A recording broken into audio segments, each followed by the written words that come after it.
बताऊंगा, ठीक है, ध्यान देना बच्चों। तब इस रेगुलेटिंग एक्ट में एक शब्द आएगा ऑर्डिनेंस पावर। ऑर्डिनेंस पावर क्या होती है? ऑर्डिनेंस पावर इसे अध्यादेश बोलते हैं। अध्यादेश भारत में लागू करने का सिर्फ और सिर्फ अधिकार किसको मिला हुआ है? बता सकता है कोई? प्रेसिडेंट को, राष्ट्रपति को। लेकिन दूसरा प्रश्न ये है, कौन सा आर्टिकल है? आर्टिकल 123 है ना, ठीक है। सवाल ये है, ऑर्डिनेंस होता क्या है? कोई बता सकता है कि अध्यादेश होता क्या है? बताओ, पता है किसी को क्या होता है प्रिंसिपल अध्यादेश?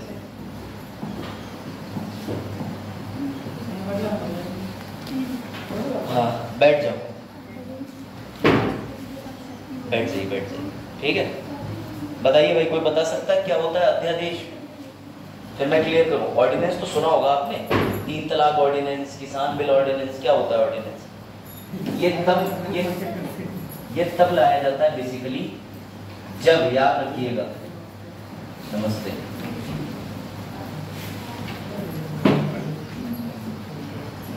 जब लेजिस्लेटिव असेंबली, या सीधी बात समझिए, जब सदन एक्टिव नहीं होता, यानी जब कोई भी सत्र नहीं चल रहा हो। जैसे 3 सत्र होते हैं, बजट, मॉनसून, विंटर। ये 3 सत्र जब चलते हैं तब तो कोई बात ही नहीं, लेकिन अगर नहीं चल रहे हो, उस बीच में राष्ट्रपति कोई आदेश लाता है, उसे ऑर्डिनेंस कहते हैं। ये बात हो गई क्लियर? अब भाजपा वाले केस में क्या था? सिर्फ इतनी सी बात कही गई थी, जो निष्कर्ष है कि ये जो ऑर्डिनेंस है, ये कोशिश करी जाए कि सदन के एब्सेंट में ना लाया जाए। दूसरा, it should not be arbitrary. बस इतनी बात बोली गई इस वाले केस में। बस ये क्लियर हो गया, और इसके अलावा कुछ भी नहीं बताया था, ठीक। इसको ऐसे याद रखना, 1861 में ऑर्डिनेंस पावर की बात होती है।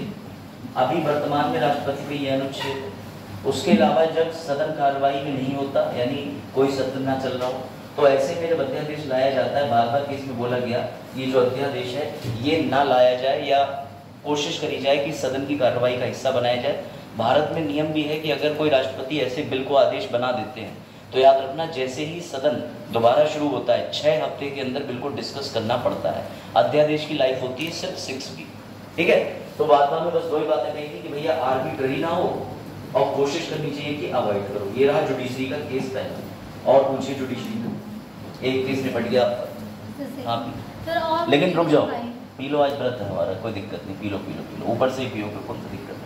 हाँ, नीचे से नहीं, दिक्कत ये होती मुंह नहीं लगाते, सही है। हाँ, Tirupati Balaji developers limited versus Bihar state, ये कमर्शियल केस है, छोड़ो। संकल्प चंद सेठ, ये उसका है फैमिली कोर्ट, बस इतना ही लिखा है। चलो, ये दोनों, ये वाला मुझे नहीं रिकॉल आ रहा, बिहार वाला। चलो, बाकी बता दूंगा। इसके अलावा अभी रिसेंटली कंट्रोवर्सीज जो हुई हैं, ठीक है, उनमें सबसे ज़्यादा इशू तो मेजर बांग्लादेश का आप लोगों ने पहले आपसे डिस्कस कर लेते हैं, ठीक है। ये बताइए, सबसे पहले बेसिक सवाल है, बांग्लादेश जो है, आप सभी को पता है कि पहले पाकिस्तान, पूर्वी पाकिस्तान, पता है आप लोगों को? चलो मैं आपको दिखा देता हूँ कि 1947 के अंदर जब पाकिस्तान बना था, तो एक नहीं पाकिस्तान बना था, 2 पाकिस्तान बने। अब आप कहोगे 2 पाकिस्तान कौन से? चलो आपको दिखाते हैं 2 पाकिस्तान कौन से।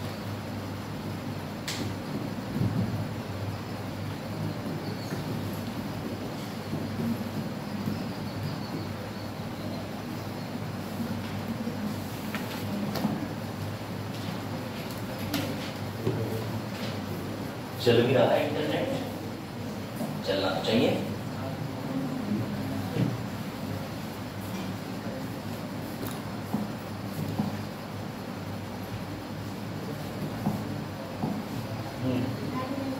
राधे राधे आता हूँ, है ना, बनना फिर छोड़ो, मैं भी देख लूँ, ऐसे तो तुम्हारा विश्वास ही उठ जाएगा नक्शे से, है ना। अगर ये चलता है तो ठीक है, लेकिन चलना चाहिए, चल रहा नहीं रहा है।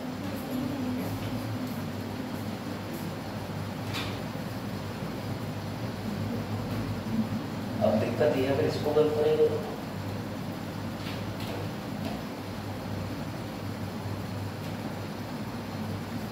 चलो, अगर ये चल गया तो ठीक है, नहीं चल गया तो कोई बात ही नहीं, देखते हैं इसको, ठीक है। बच्चों ध्यान रखना, अब आपकी स्ट्रेंथ तो आई गई ठीक ठाक, तो सबसे पहले मेरे कुछ प्रश्न ये है, आपको पता होना चाहिए वर्तमान में बांग्लादेश के अंदर प्रधानमंत्री कौन थी? अब नहीं है, कौन थी? शेख हसीना।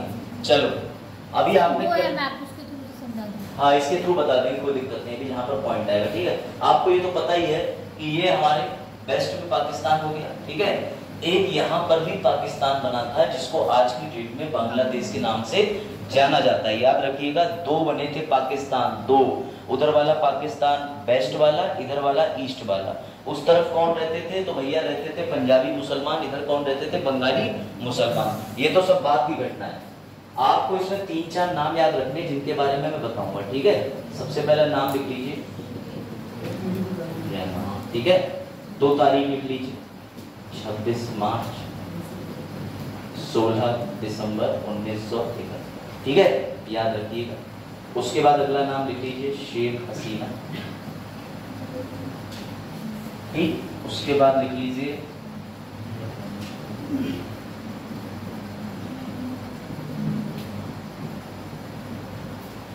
ठीक है, उसके बाद नाम लिख दी कुछ जिया खालिदा। उसके बाद 2 नाम और लिख लीजिए। ठीक है, Bangladesh Awami league, Bangladesh nationalist party. इतनी चीजें आपकी स्क्रीन पर होनी चाहिए, आपको इतने लोगों की जानकारी होना चाहिए इस पूरे मामले के अंदर कि ये क्या है। ठीक है, कुछ सन इंपॉर्टेंट है बच्चों, वो भी आप लिख सकते हैं, जैसे 1975, 1981, 1993। ठीक, इसके अलावा आप लिख लीजिए 2018 और इसके अलावा 2024। तो पूरा मुद्दा आपके जो है वो फिंगर टिप्स पे आ जाएगा, आप पूरे मुद्दे को समझ जाएंगे। ठीक है, अब देखो हुआ क्या बच्चों, हमारे पड़ोस में एक कंट्री है बांग्लादेश। ये बांग्लादेश बना कैसे?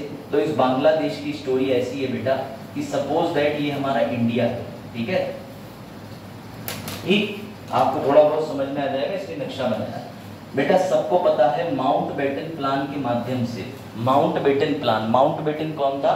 तो भारत के अंदर अंतिम वाइसराय आया था, और जो माउंटबेटन आया था उसको इसलिए बुलाया गया था कि तुम भारत और पाकिस्तान का विभाजन कर दो। दोनों के बीच में कौन सी सीमा है? रेड क्लिफ लाइन, ये सबको पता है, बेसिक ज्योग्राफी। ठीक है बच्चों, होता ये है कि माउंटबेटन इधर बना देता है एक वेस्ट और इधर बना देता है ईस्ट पाकिस्तान। आज भी इस हिस्से पर बैठ जाओ, जल्दी आ जाओ, मैं रिपीट कर दूंगा, बैठ जाओ। ठीक है, ये अगर आप इतनी सारी चीजें जान जाएंगे तो आप बांग्लादेश के बारे में अच्छे से समझ जाएंगे। आरक्षण का मुद्दा क्या है वो भी समझाते हैं, कोर्ट ने ऐसी की तैसी कर दी वहां पे, ये भी समझाते हैं। ठीक है, चलो बैठ गए, शुरू करें। राम रतन ध्यान देना, 2 पाकिस्तान बने थे, एक भैया पश्चिमी पाकिस्तान, एक पूर्वी पाकिस्तान। दोनों जगह पे चुनाव होते रहते थे और दोनों जगह का प्रधानमंत्री एक ही व्यक्ति होता था, ये बात ध्यान रखना।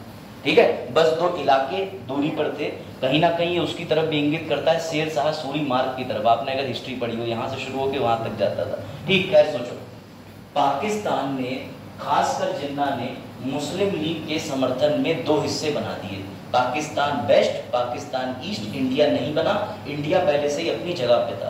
कृष्णपाल के यहाँ घर पे बेटा होगा तो बेटा नया बनेगा, कृष्णपाल नए नहीं बनेंगे, कृष्णपाल ऑलरेडी है, समझ गए? तो पाकिस्तान हमारा बेटा है। ध्यान से समझना बच्चों, बड़ा सैड स्टोरी है। होता यह है कि वेस्ट के अंदर पंजाबी मुसलमान होते हैं और इस तरफ होते हैं बंगाली मुसलमान। अब ये बंगाली मुसलमान जो होते हैं वो हाइट में एवरेज होते हैं, थोड़े छोटे कद के, थोड़े डार्क कॉम्प्लेक्शन के होते हैं। दूसरी बात ये, पंजाबी मुसलमान हमेशा इनको फोकस करते थे कि तुम उर्दू सीखो, कभी ये फोकस नहीं करते थे कि भैया तुम जो है अपनी बंगाली भाषा को पकड़े रहो। इनके साथ जेनोसाइड करते थे, मार काट हत्याएं। ये जितने पंजाबी मुसलमान थे ये दिखने में सुंदर थे, लंबे चौड़े थे, तो ये कहते थे कि असली मुसलमान तो हम हैं, तुम तो फर्जी मुसलमान हो। और ये स्टेटमेंट है कि पंजाबी वालों ने, आ जाओ जल्दी आ जाओ बिना पूछे, जल्दी आओ, जल्दी जल्दी जल्दी बैठो बेटा। पंजाबी वाले जो है इन्होंने स्टेटमेंट दिया था, अब सब बोर्ड पे ध्यान देना, कोई आ रहा है नहीं आ रहा उससे तुम्हें मतलब नहीं होना चाहिए। पंजाबी मुसलमानों का स्टेटमेंट था कि बंगाली मुसलमानों का इतना बलात्कार करो कि इनकी नस्ल ही बदल जाए। अब ये हमेशा क्रूरता करते थे। हुआ क्या कि भारत का थोड़ा सा एक सिंपैथी एंगल था, पूरी हिस्ट्री समझ लीजिए आसानी होगी। भारत इनके प्रति थोड़ा सा निष्ठा भाव विश्वास रखता था और भारत हमेशा से बर्बरता या क्रूरता के प्रति आवाज उठाता आया। भारत ने गोपनीय तरीके से अपने यहाँ पश्चिम बंगाल, ठीक है, वेस्ट बंगाल में मुक्ति वाहिनी नाम की एक एजेंसी बनाई, एजेंसी कहो उस समय। तो उसके बाद में क्या हुआ, ये मुक्ति वाहिनी धीरे धीरे बांग्लादेश को मदद पहुंचाती रहती थी कि अरे कोई बात नहीं। हुआ ये कि 313 सीटों पे चुनाव हुआ। यहाँ पर जो व्यक्ति था ठीक है, वो चाहता था कि प्रधानमंत्री हमारे बीच का कोई व्यक्ति बने, लेकिन धोखे से बात ये हो गई, उस समय एक बड़ा पॉपुलर लीडर थे जो हमारे पहले किरदार है, जिनका नाम है शेख मुजीबुर रहमान। ये हमेशा मांग करते थे कि पंजाबी मुसलमानों के आतंक से हमें बच के रहना है, और ये मांग करते थे कि हम अपना एक अलग देश बनाएंगे। ठीक, इंडिया इसमें इन्वॉल्व नहीं था। अभी इंडिया इसलिए इसमें इन्वॉल्व नहीं था, इंडिया का कोई रोल ही नहीं था, इंडिया तो आराम से बैठ के मजे ले रहा था। दिक्कत ये हो गई, इन लोगों ने चुनाव की हार के बाद यहाँ पर दंगे शुरू कर दिए। जब यहाँ पर दंगे शुरू कर दिए तो इसी को बोलते हैं बांग्लादेश लिबरेशन, बांग्लादेश क्रांति। युद्ध हुआ, इस युद्ध में जाहिर सी बात है कि बंगाली मुसलमान कमजोर पड़ने थे, क्योंकि ये छोटी मात्रा में थे, कम थे, ऊपर से इनके ऊपर डोमिनेट करते थे इधर वाले। तो इस बीच में इन्होंने इंडिया की मदद मांगी। अच्छा, इंडिया का भी मदद करना ठीक था, क्योंकि इंडिया जानती थी एक ना एक दिन ऐसा हो सकता है कि युद्ध होकर आधा भारत हो जाए। बात समझ रहे हो? क्योंकि इन्होंने दो हिस्से ऐसे पकड़ रखे थे कि ये तो जम्मू दिल्ली सब लेके चले जाते जब भी बीच से हमारे ऊपर अतिक्रमण करते। भारत ने गोपनीय तरीके से तो साथ दे ही रही थी, खुल के साथ दे दिया किसका? इधर वाले बंगाली मुसलमान का। खैर, ये पूरी क्रांति हुई जो कि मार्च माह से शुरू होती है और 16 दिसंबर को 1971 को बांग्लादेश की घोषणा हो जाती है। और बांग्लादेश के पहले प्रधानमंत्री कौन बनते हैं? शेख मुजीबुर रहमान। ये बांग्लादेश की क्रांति समझ में आ गई। हम ज्यादा हिस्ट्री में नहीं गए, हमने सिर्फ एक ओवरव्यू लिया, समझ गए कैसे बना। मुबारक हो, ईस्ट पाकिस्तान बन गया बांग्लादेश। अब सुनना ध्यान से, उसके बाद ये 4 या 5 साल ही सत्ता पे रह पाते हैं। 1975 के आसपास में शेख मुजीबुर रहमान की हत्या हो जाती है, और हत्या के बाद में पहली बार इनकी बिटिया शेख हसीना भाग के भारत आती हैं, और भारत 1981 या 82 तक इनको गोपनीय शरण देता है। ये बात ध्यान रखना। तो पहली बार नहीं है कि बांग्लादेश का कोई पीएम भारत आया है भाग करके, ये दूसरी बार है। सबसे पहली बार शेख हसीना कब आई थी? 1975 में। कब तक रही? 1981। खैर, उसके बाद इनकी पॉलिटिकल पार्टी का भी नाम याद रखेंगे, जिससे इनके पापा चुनाव लड़ते थे। उस पॉलिटिकल पार्टी का नाम है बांग्लादेशी आवामी लीग। क्या नाम है? इसका नाम मत भूलना, यही रिजर्वेशन का मुद्दा बन जाएगी।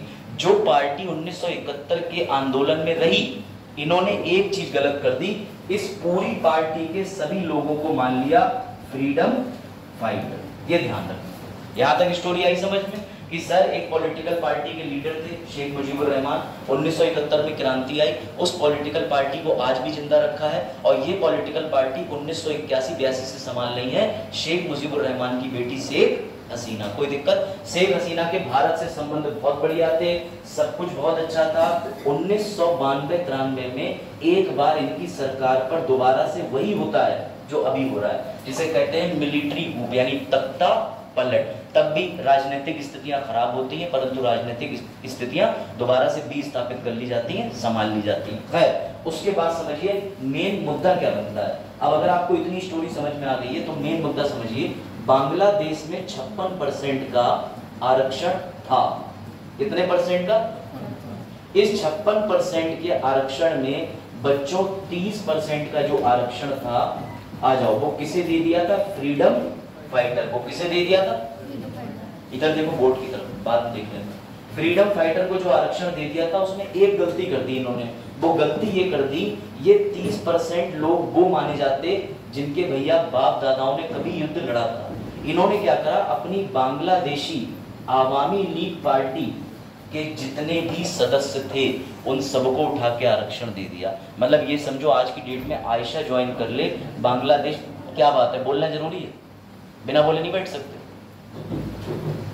बैठो, बकवास घर करके आया करो। देखो इधर ध्यान से, ठीक है, वरना मत आया करो। सुनो आयशा ध्यान से। तो आज की डेट में अगर आयशा जो है वो बांग्लादेशी आवामी लीग अगर ज्वाइन कर ले तो मुबारक को इसको अपने आप 30% कोटा मिल जाएगा। है गलत सिस्टम भाई? उस समय के फ्रीडम फाइटर को आप दे रहे थे तो समझ में आता।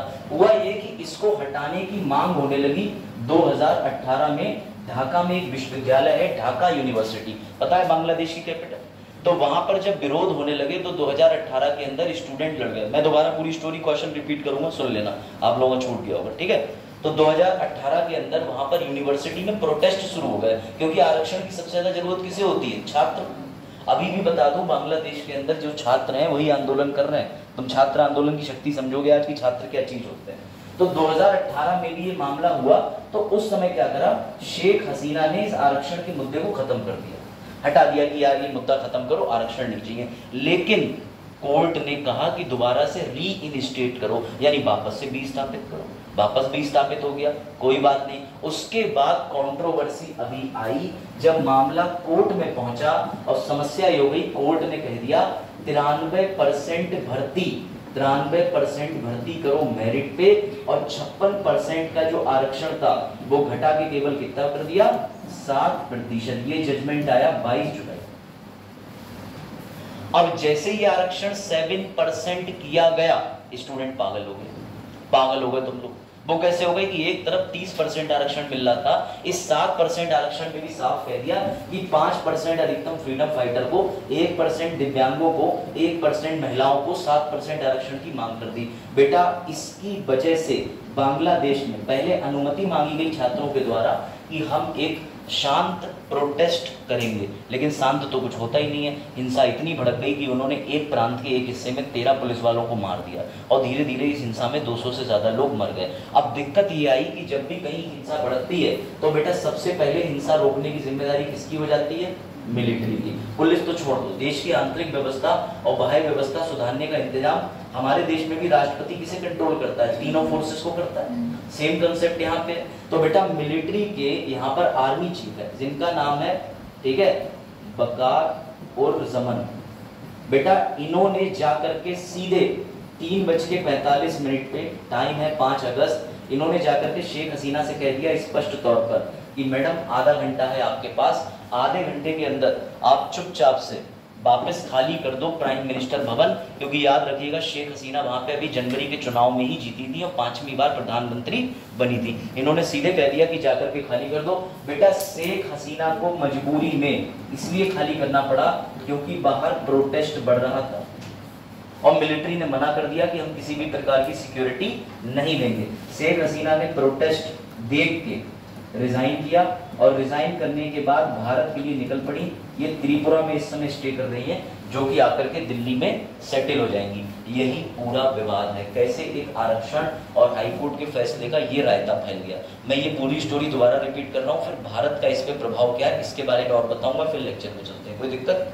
कुछ बच्चे छूट गए थे बेटा, भले ही मैं जैसे राष्ट्रपति ने मिलिट्री को ये कहा कि वो, राष्ट्रपति ने नहीं कहा, मिलिट्री ने अपने आप ले लिया। मैंने ये बताया कि राष्ट्रपति सुप्रीम कमांडर होता है ऑल मिलिट्री फोर्सेस का, ठीक है। लेकिन यहाँ स्थिति हो गई कि प्रधानमंत्री के लिए मिलिट्री एक्टिव हो गई ना। मिलिट्री ने कहा लोग तुम्हारे खिलाफ हैं, और इससे बढ़िया मौका कौन सा होगा तख्ता पलट का। पाकिस्तान में यही तो होता है, म्यांमार में यही तो हुआ। आंग सूकी जो है उनके लिए भी तख्ता पलट हो गया है ना, उनके भी पिताजी सत्ता में काबिज थे, बेटी आई और वो तो ये समझो म्यांमार के अंदर पूरी तरीके से सत्ता जो है वो सिर्फ आर्मी ही चला रही है आज की डेट में। तो इसके दुष्परिणाम भी देखने को मिलेंगे आपको, और कौन इसके पीछे की साजिश है ये भी बताता हूँ। फिर से रिपीट कर रहा हूँ, समझ लेना। 1971 में बांग्लादेश बनता है। पहले 2 पाकिस्तान थे, एक वेस्ट था एक ईस्ट था। ईस्ट पाकिस्तान आगे चल के क्या बनता है, बांग्लादेश। बांग्लादेश के राष्ट्रपिता की उपाधि किसे मिली है, शेख मुजीबुर रहमान। किसे मिली है, शेख मुजीबुर रहमान। बेटा ये 1975 के आसपास तक रहते हैं, उसके बाद इनकी हत्या हो जाती है। हत्या भी कहा जाता है कि मिलिट्री या दूसरी विपक्ष की पार्टी द्वारा कराई जाती है। इनकी हत्या के बाद में पहली बार शेख हसीना भारत में शरण लेती हैं। तो ये याद रखिएगा कि ये दूसरी बार शरण ले रही हैं शेख हसीना, ऐसा नहीं कि पहली बार आ रही हैं, पहले भी शरण ले चुकी हैं 1975 से 1981 तक भारत के दिल्ली में। उसके बाद सारी परिस्थितियां ठीक हो जाती हैं। इनकी पॉलिटिकल पार्टी होती है बांग्लादेश आवामी लीग। जाकर के दोबारा से शेख हसीना अपनी पार्टी को संभालती हैं और वहां पर प्रधानमंत्री का कार्यकाल देखती हैं। अभी जनवरी में चुनाव हुए थे और जनवरी में चुनाव होने के बाद 5वीं बार शेख हसीना जीत गई। चरण टाइम क्या क्लास का, असमें तो चरण कल से एंटर मत होना क्लास में अगर टाइम से नहीं, समझ रहे हो चरण। सॉरी नहीं, आप लोग लोकल के बच्चे ट्रेन से आ जाते हैं, मुझे डिस्टर्बेंस नहीं चाहिए 1%, ठीक है। बैठ जाओ, या तो फिर 1.5 लाख रुपए का इंतजाम कर लो, महंगी जगह पढ़ लो। चलो देखो, बांग्लादेश आवामी लीग इनकी पॉलिटिकल पार्टी होती है बच्चों। तो बांग्लादेश आवामी लीग को ये संभाल रही होती है। ध्यान से समझना, मुद्दा यही आता है। 1971 में कहा जाता है कि जितने लोगों ने बांग्लादेश क्रांति में बतौर फ्रीडम फाइटर युद्ध लड़ा था, उनके सभी नाती पोते सबको आरक्षण दे दिया जाए, ठीक है। और बांग्लादेश के अंदर आरक्षण चल रहा होता है 56%, जिसमें से दुख की बात है कि 30% आरक्षण दे दिया जाता है फ्रीडम फाइटर।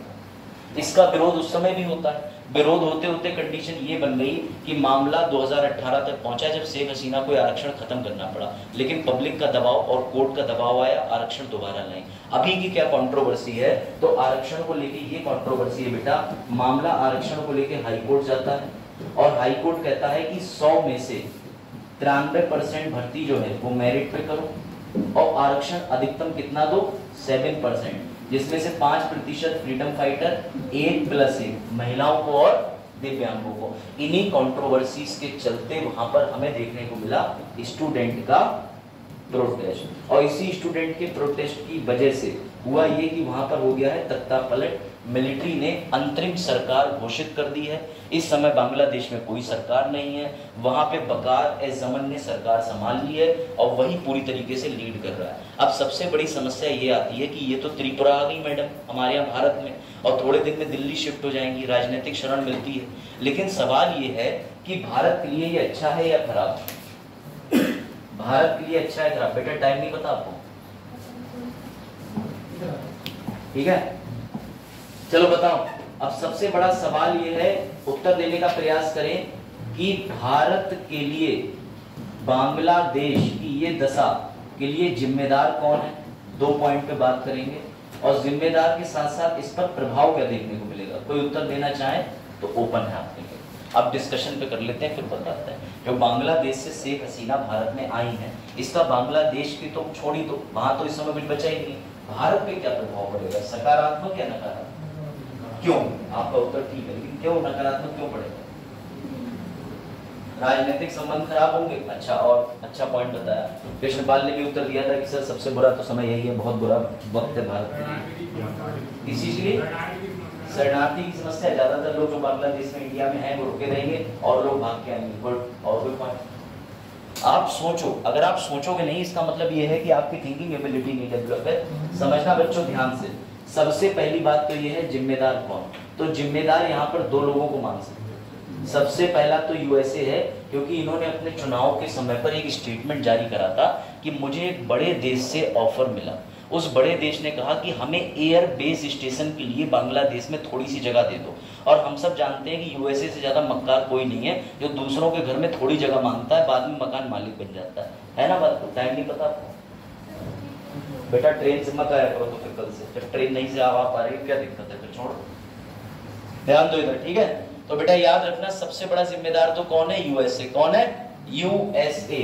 क्योंकि यूएसए ने एक स्टेटमेंट जारी करा था जिसके लिए शेख हसीना ने अपने न्यूज़पेपर में उस समय मीडिया से बात करके बताया था कि एक बड़े देश ने हमें ऑफर दिया है एयर बेस स्टेशन का, ठीक? और साथ ही साथ एक चीज और बता दूं, यूएसए ने जैसे ही बांग्लादेश का चुनाव हुआ था एक टिप्पणी करी थी। टिप्पणी ये करी थी कि बांग्लादेश के अंदर चुनाव फ्री एंड फेयर नहीं हुए। अगर आप थोड़ा न्यूज़ फॉलो करते हो, ऐसा यूएसए ने क्यों करा? देखो यूएसए का वजह समझो, बांग्लादेश भारत के प्रति झुका हुआ है और कहीं ना कहीं शेख हसीना चाइना को फेवर नहीं करती है। आपने देखा होगा बांग्लादेश के अक्सर पीएम की बात होती है तो हमारे बहुत अच्छे संबंध हैं। हमने इनकी संसद बनाने में मदद करी, हम एक रेलवे ट्रैक बिछा रहे हैं जो कि भारत से सीधे बांग्लादेश तक जाए। हमने इनके लिए ज्यादातर मदद भी करते हैं, अगर कोई समस्या आती है बहुत सारे पैकेजेस देते हैं।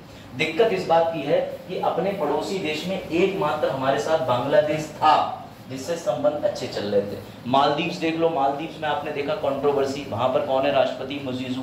वो क्या करता है? भारत के खिलाफ एंटी स्लोगन के नारे लगाता है, ठीक है? भारत के खिलाफ प्रोपोगेंडा चलाता है। लेकिन ये कम से कम मुस्लिम देश एक ऐसा देश था जो भारत के साथ में खड़ा हुआ था और जिससे संबंध अच्छे थे। श्रीलंका में क्राइसिस चल रहे, बेकार है मामला।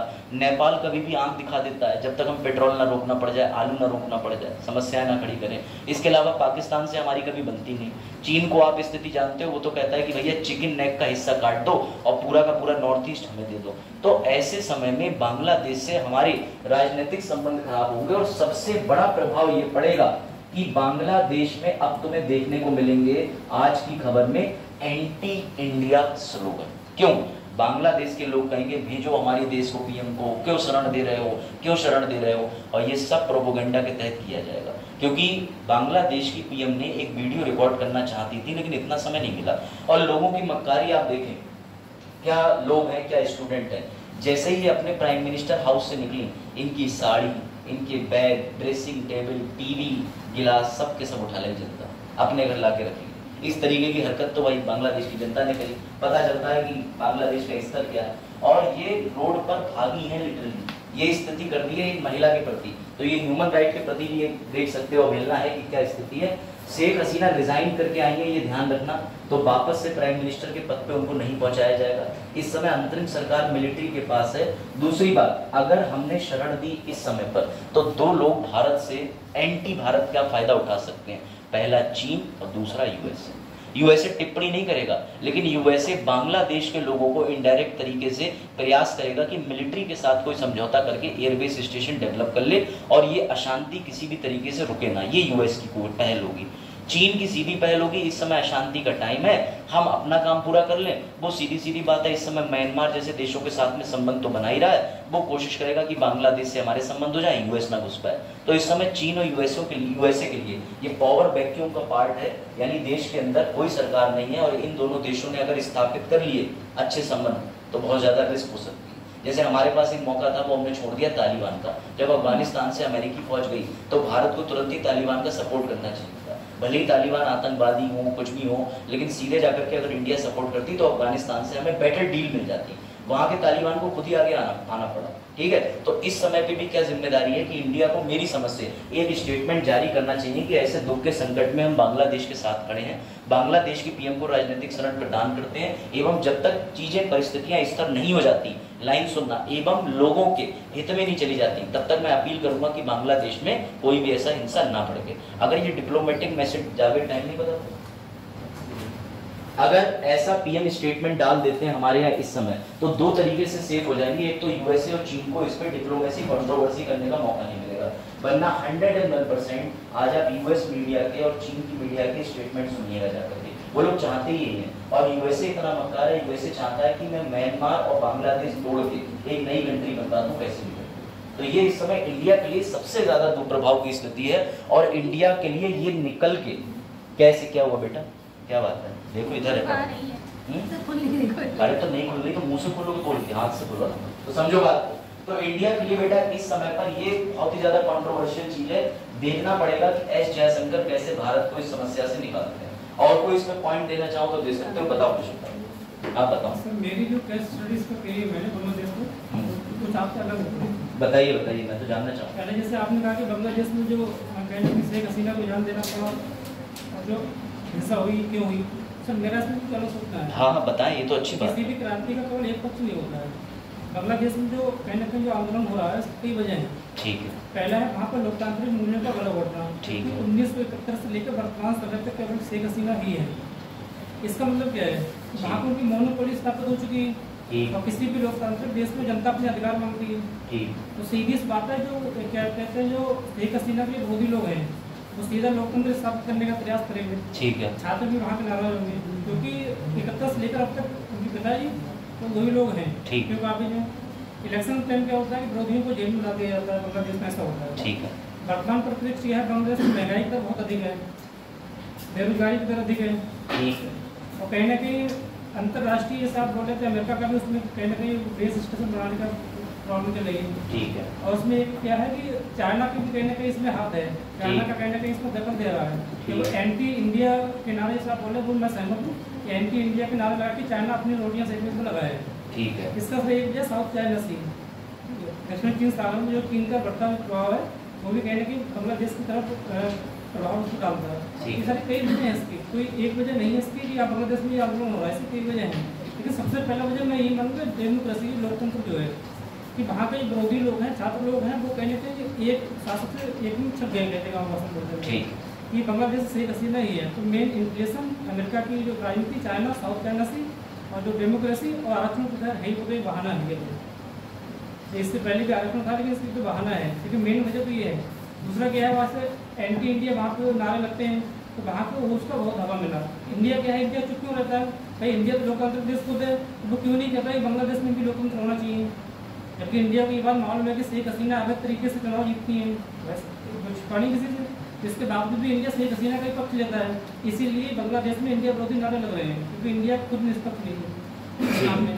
मैं कृष्णपाल के सारे पॉइंट से एकदम सहमत हूँ। कोई और ऐड करना चाहे तो वह बिल्कुल, कृष्णपाल ने अच्छा डिफाइन करा और काफ़ी बैलेंस बताया, यानी कृष्णपाल ने इस केस स्टडी को अच्छे से पढ़ा है। क्योंकि इंडिया के अगर एस्पेक्ट से देखा जाए कि बांग्लादेश का दूसरा पक्ष क्या है, तो बिल्कुल बैलेंस्ड अप्रोच बताई। कोई और पॉइंट जोड़ना चाहे? वेरी गुड कृष्णपाल, मैं आपके सारे पॉइंट से सहमत हूँ। बस इंडिया के लिए एक ही चीज़ का इस समय ध्यान रखना है कि सारी बातें ठीक है, अगर शेख हसीना की सत्ता हमारे पास से जाती है तो कुछ भी करके अमेरिका और चीन ऐसा कुछ डेवलप ना कर पाए जिससे बांग्लादेश हमारे हाथ से निकलता चले जाए। इंडिया के इम्पैक्ट मैंने कैसे उस पे भी किया है। हाँ बताओ इम्पैक्ट, बताइए। सबसे पहले भारत के आर्थिक सुरक्षा को प्रभाव पड़ेगा। ठीक है, इंटरनल सिक्योरिटी, गुड। शरणार्थी वाली समस्या बताई थी भाई, रिफ्यूजी वाली बताई थी।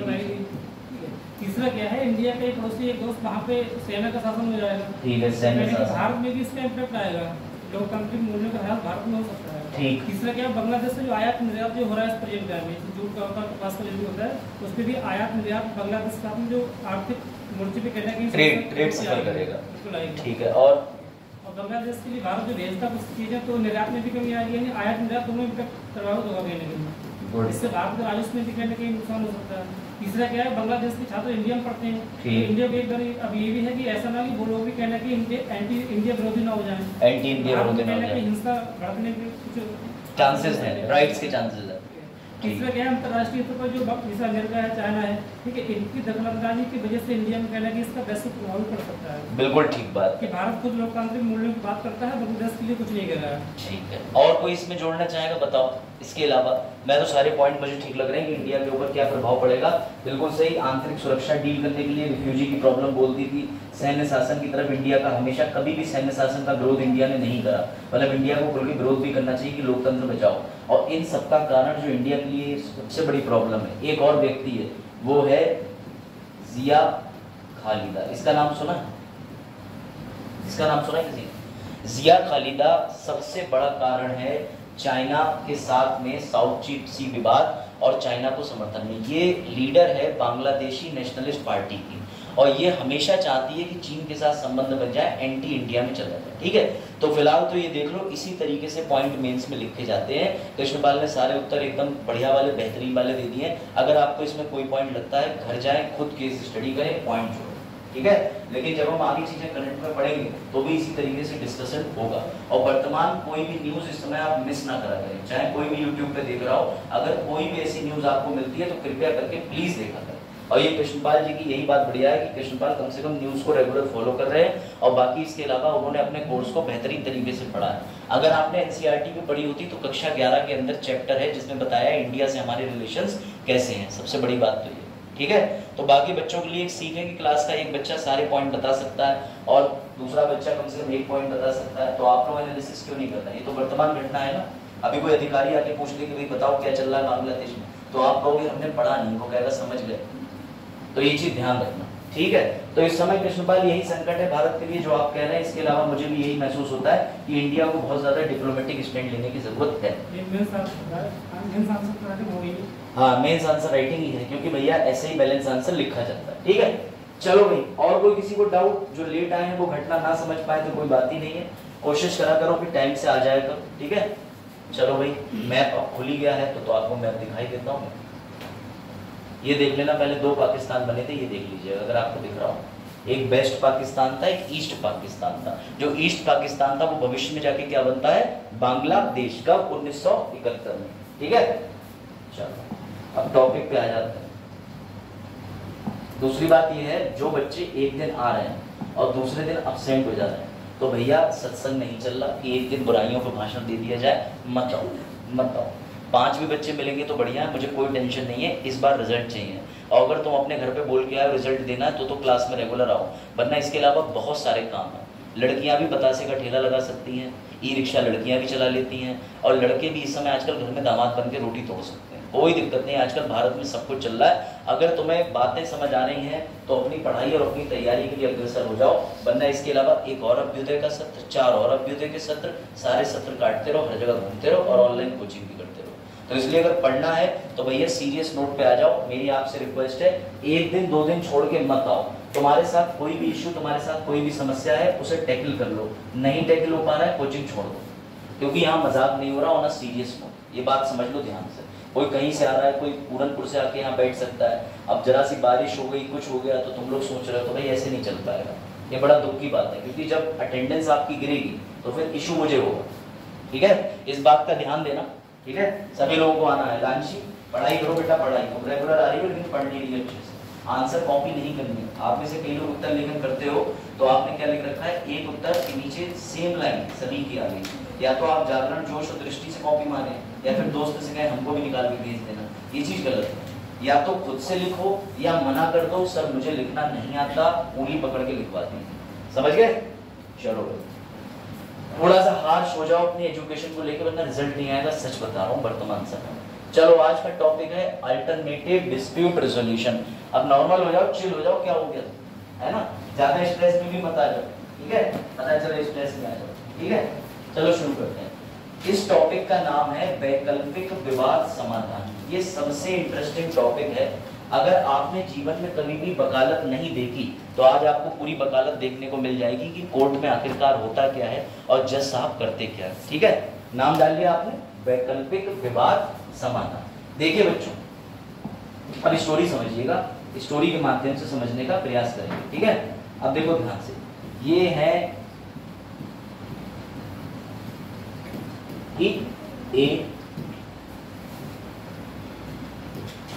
ये है ए की पत्नी, ठीक है। वो कार्टून तो ऐसे ही आएंगे, ठीक है। बी, ठीक। अब समझिएगा बड़े ध्यान से, 2-3 तरीके के विवाद होते हैं। पहला विवाद वो होता है जो आपस में पति पत्नी के बीच में हो जाए। समझिएगा भाई, विवाद तो विवाद है, किसी के बीच में भी हो सकता है। जब दो व्यक्तियों के बीच में विवाद होता है, ठीक है, तो कई बार ये दोनों आपस में एक दूसरे से संबंधित भी हो सकते हैं। दो भाइयों का विवाद, ठीक है, दो बहनों का विवाद, भैया बहन का विवाद, हस्बैंड वाइफ का विवाद, बाप बेटे का विवाद। ऐसे विवाद में दोनों पक्ष के बीच में समझौता करना प्राथमिकता होती है न्यायालय की। भाई जाहिर सी बात है, बाप बेटा क्यों लड़ रहे हैं, तो बेटा याद रखना, जिन केसों में समझौता किया जा सकता है वही विकल्प वाले मामले में भेजे जाते हैं न्यायालय द्वारा। ये बात लाइन याद रखना। जिन भी मामलों में आसानी से समझौते के तौर पर निपटारा किया जा सकता है वही एडीआर के केसेस बोले जाते हैं। कोई दिक्कत? अब समझना, भारत में मुख्यतः 3 प्रकार के केसेस होते हैं। लिख लीजिए, आपको बता दे रहा हूँ। सिविल, जिसे हम कहते हैं दीवानी, ख्वाजा की दीवानी नहीं, दीवानी मतलब राजस्व वाली, समझ रहे हो, कहीं शायरी और गजल कोई गा दो, ठीक है। चलो उसके बाद लिखिएगा आपराधिक। आपराधिक का मतलब होता है क्रिमिनल। और बेटा लास्ट में लिख लीजिए, बताओ भाई आयशा, तीसरे कौन से होते हैं? ठीक, पर्सनल प्लस कमर्शियल लिख दे रहा हूं मैं, ठीक है। निजी एवं वाणिज्य, ठीक है, ये कैटेगरी लिख लीजिए। आज आपको आसानी से मैं सारी चीजें बताने का प्रयास करूंगा ताकि हर बच्चा समझ जाए, क्योंकि ट्रिब्यूनल तो आपके दिमाग के ऊपर से क्या होगा, अधिकरण क्या होता है, ठीक है। लिखते चलिएगा, आराम से बताते चलिएगा, मैं समझा दूंगा। ये सिविल मामले होते हैं, आमतौर पर किसके होते हैं, तो आप शुद्ध भाषा में समझ लीजिए, जमीन के विवाद एवं होते हैं राजस्व के विवाद, ठीक है। जमीन एवं राजस्व के मामले, ये किस तरीके के मामले होते हैं? जमीन एवं राजस्व के मामले। इसमें आप अपनी जमीन का भाग मांगते हो, या तो किसी के कब्जा कर रखा है उससे जमीन वापस लेते हो, बंटवारा होता है। ये सारे जमीन प्रकार आपके वाद होते हैं। सरकार ने आपकी जमीन हथिया ली है तो सरकार के विरुद्ध में मुकदमा, सरकार आपको मुआवजा नहीं दे रही है तो सरकार के विरुद्ध मुकदमा, आपकी जमीन पर कोई योजना के अंतर्गत आ रही है, उसे पैसा नहीं आवंटित हो रहा है तो भी आप कौन सा मामला डालेंगे? दीवानी मामले, ठीक है। अब उसके बाद आते हैं आपराधिक मामले। बेटा आपराधिक मामले भी 2 तरीके के होते हैं। इसमें से अंग्रेजी में एक को बोलते हैं कंपाउंडेबल। एक एक चीज नोट करना, कंपाउंडेबल का मतलब होता है समझौता योग्य। ये गांव में बहुत होते हैं, आज आपको कई सारे बात पता चलेंगे जो आपके आसपास होते रहते हैं। ये होते हैं non compoundable. Sir non compoundable का मतलब क्या होता है, बता दे रहा हूं। ये होते हैं गैर समझौता योग्य,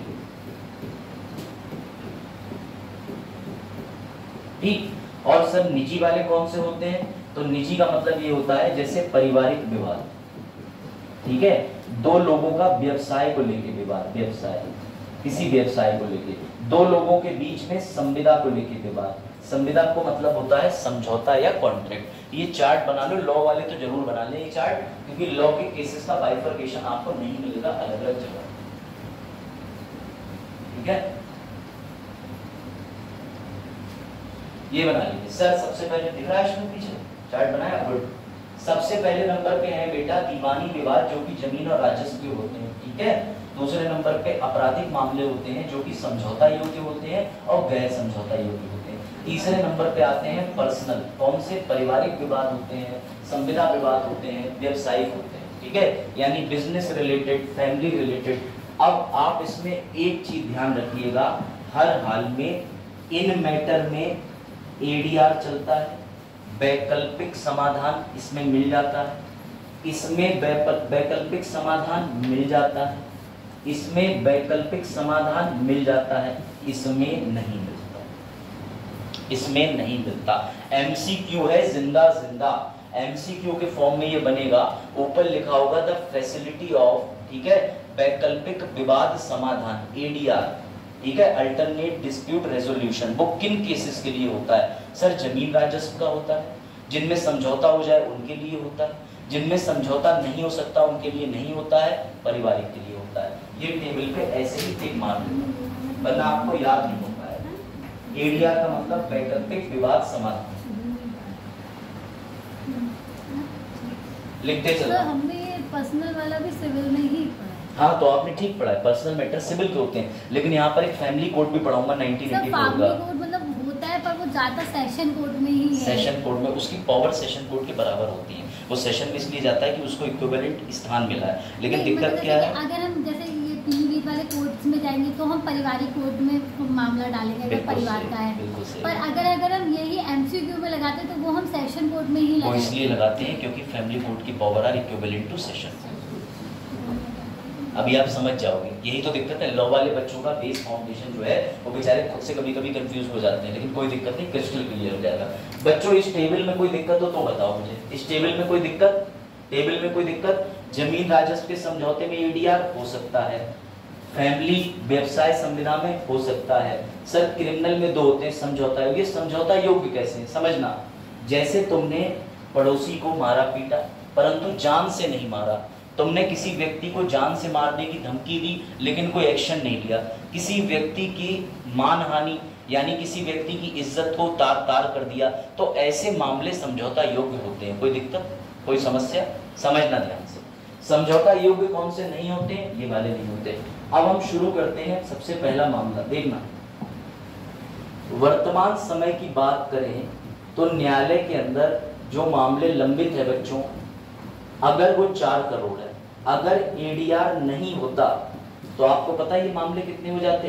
8 करोड़। यानी एडीआर पूरी तरीके से जुडिशरी के ऊपर पेंडेंसी कम करने में सहायक है। अब लिख लीजिए एडीआर 3 प्रकार के होते हैं, 3 प्रकार के, लिख लीजिए इसके प्रकार 3 होते हैं।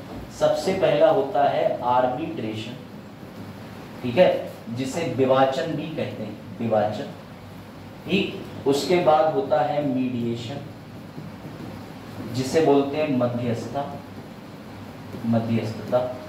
और तीसरा होता है कंसीलिएशन, जिसे बोलते हैं सुलह। अब थोड़ा आप लोगों को शब्द सुना हुआ लग रहा होगा, किसी ने देखा हो उसके पड़ोसी को सुलह समझौता केंद्र भेजा हो मामले के निपटारे के लिए, ऐसे मामले होते हैं। लिखते चलिएगा सीक्वेंस में कि सर एडीआर 3 तरीके का होता है। पहला आर्बिट्रेशन होता है, विवाचन, दूसरा मीडिएशन होता है, तीसरा कंसीलिएशन। लॉ वाले इसका एक विधि पढ़ते हैं, आर्बिट्रेशन कंसीलिएशन एक्ट 1996, इसको संशोधित कर दिया है 2022 में, है ना आयशा? ठीक, लिखते चलो।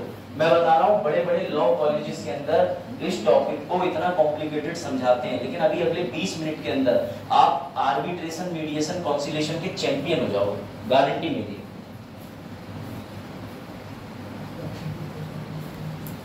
हाँ गारंटी। कौन टिप्पणी कर रहा पीछे? अस्मित इधर देखो, कान बहुत तेज है मेरे, उठा के खिड़की से ही बाहर फेंकूंगा, ठीक है? गारंटी तो सरकार की अच्छी नहीं थी। देखो इधर, हमें पता है तुम कहाँ से गारंटी दे रहे हो। देखो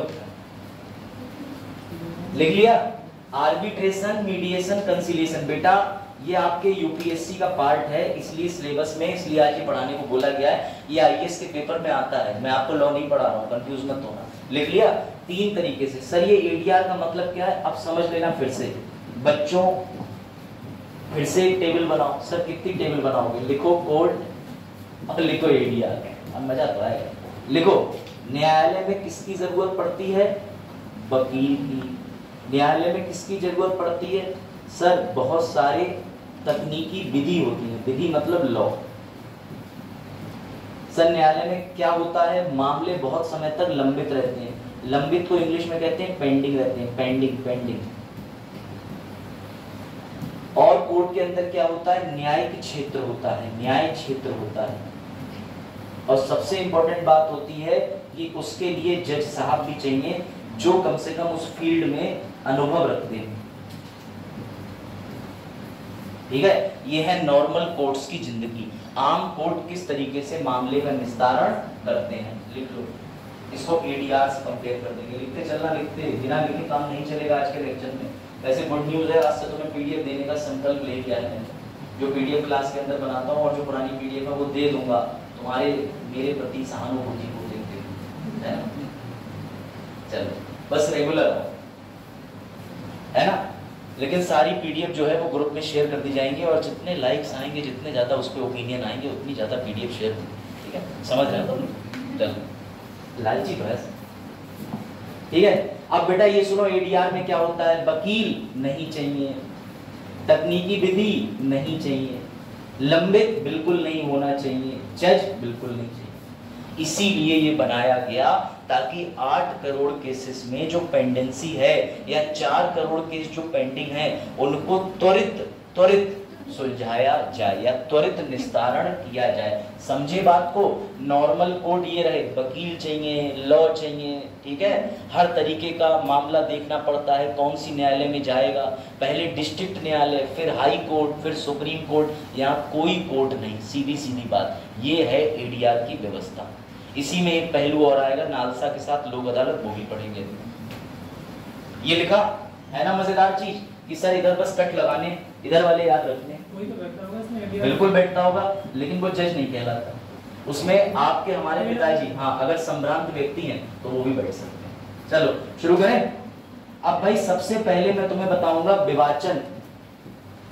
विवाचन को इंग्लिश में क्या लिखा है तुमने, आर्बिट्रेशन। इसे पढ़ने के बाद पहले मैं तुम्हें इसकी रेलेवेंसी बता दूं, हल्के में मत लेना। वोडाफोन आइडिया विवाद इसने निपटाया था।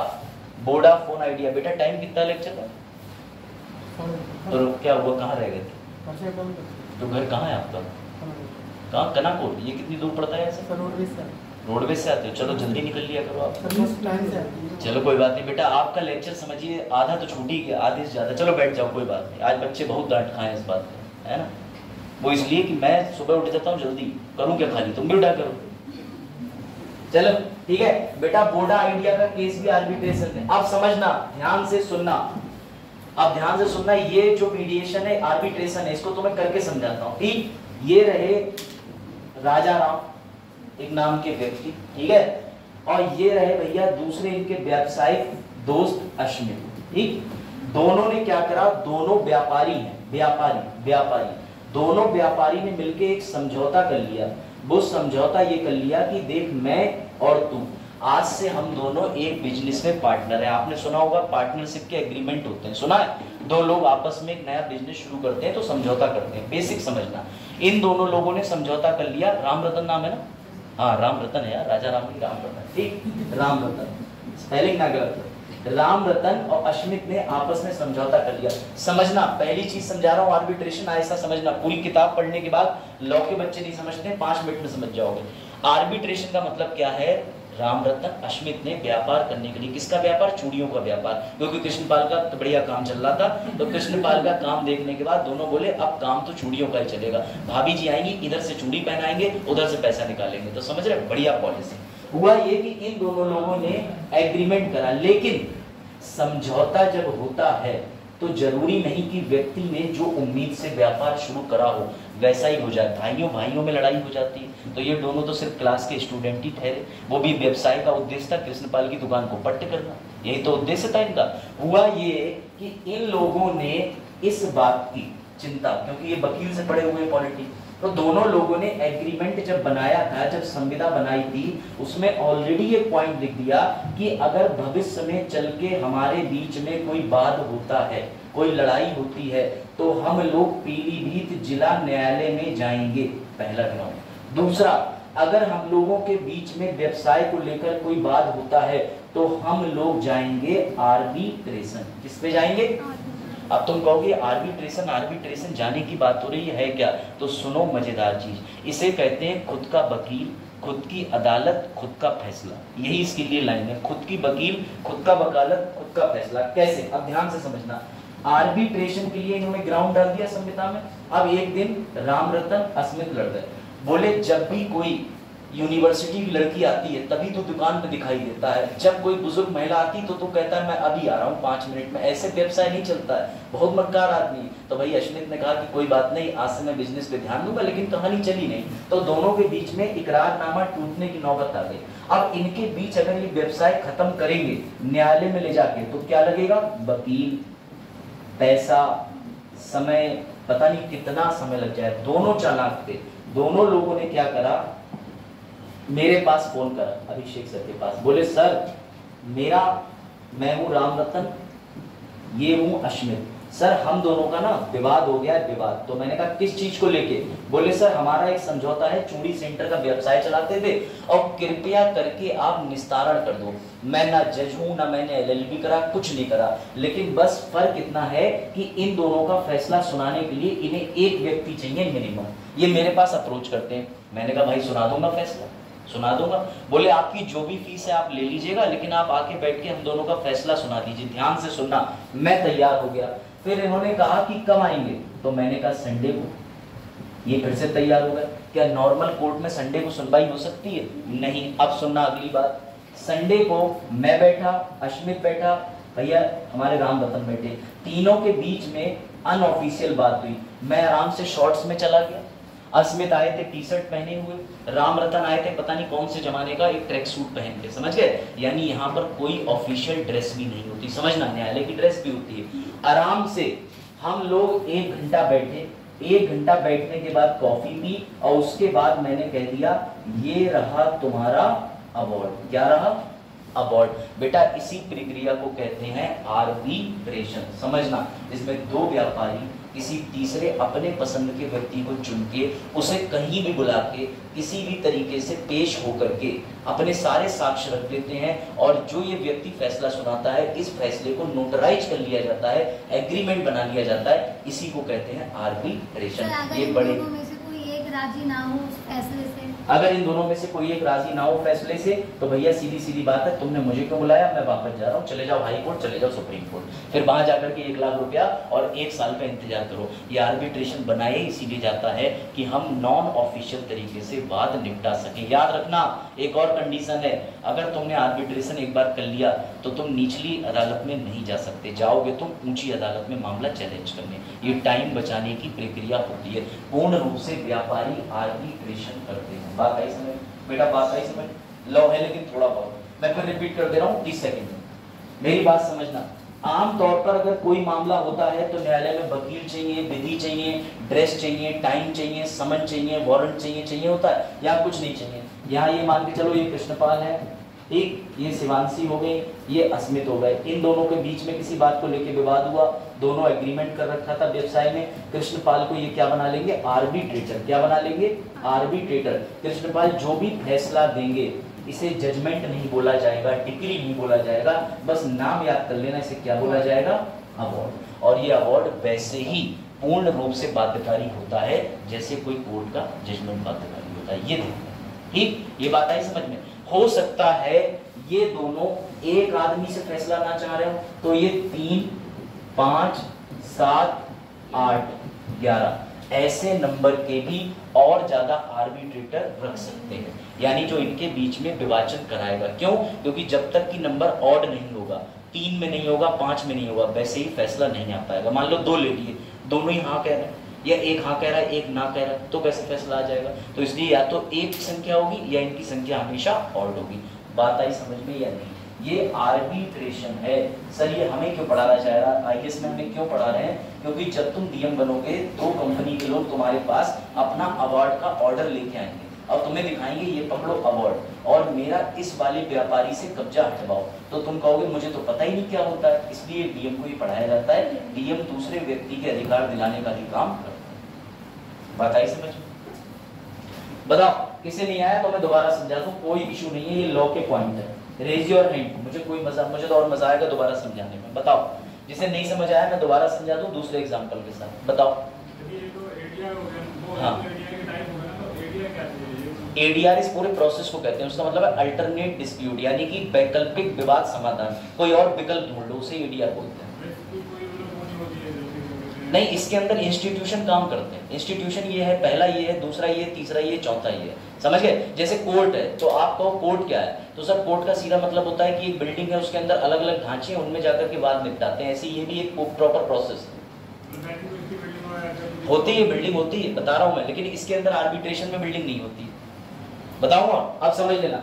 ऐसे समझ लो एयरटेल और वोडाफोन, इनके पास टाइम है क्या कि एक एक साल इनका मामला न्यायालय चले?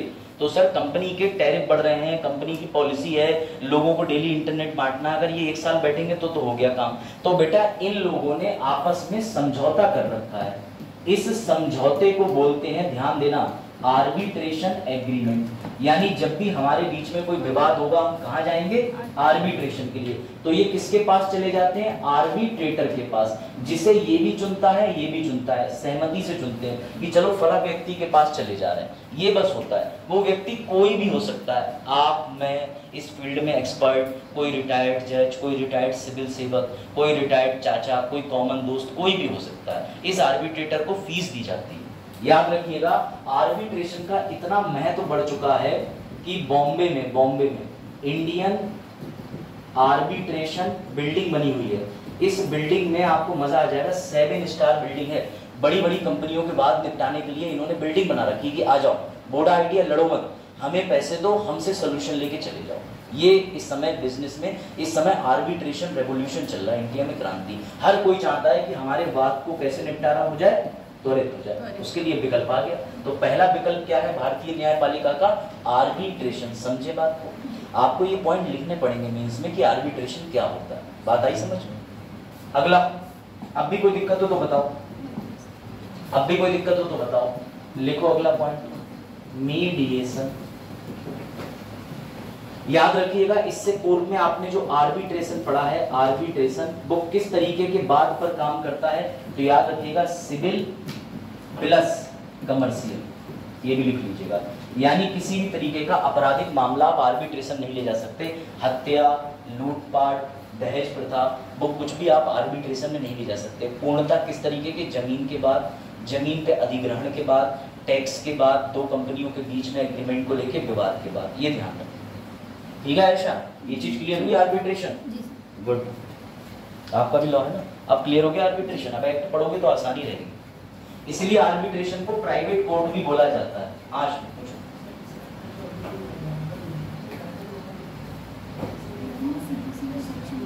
नहीं,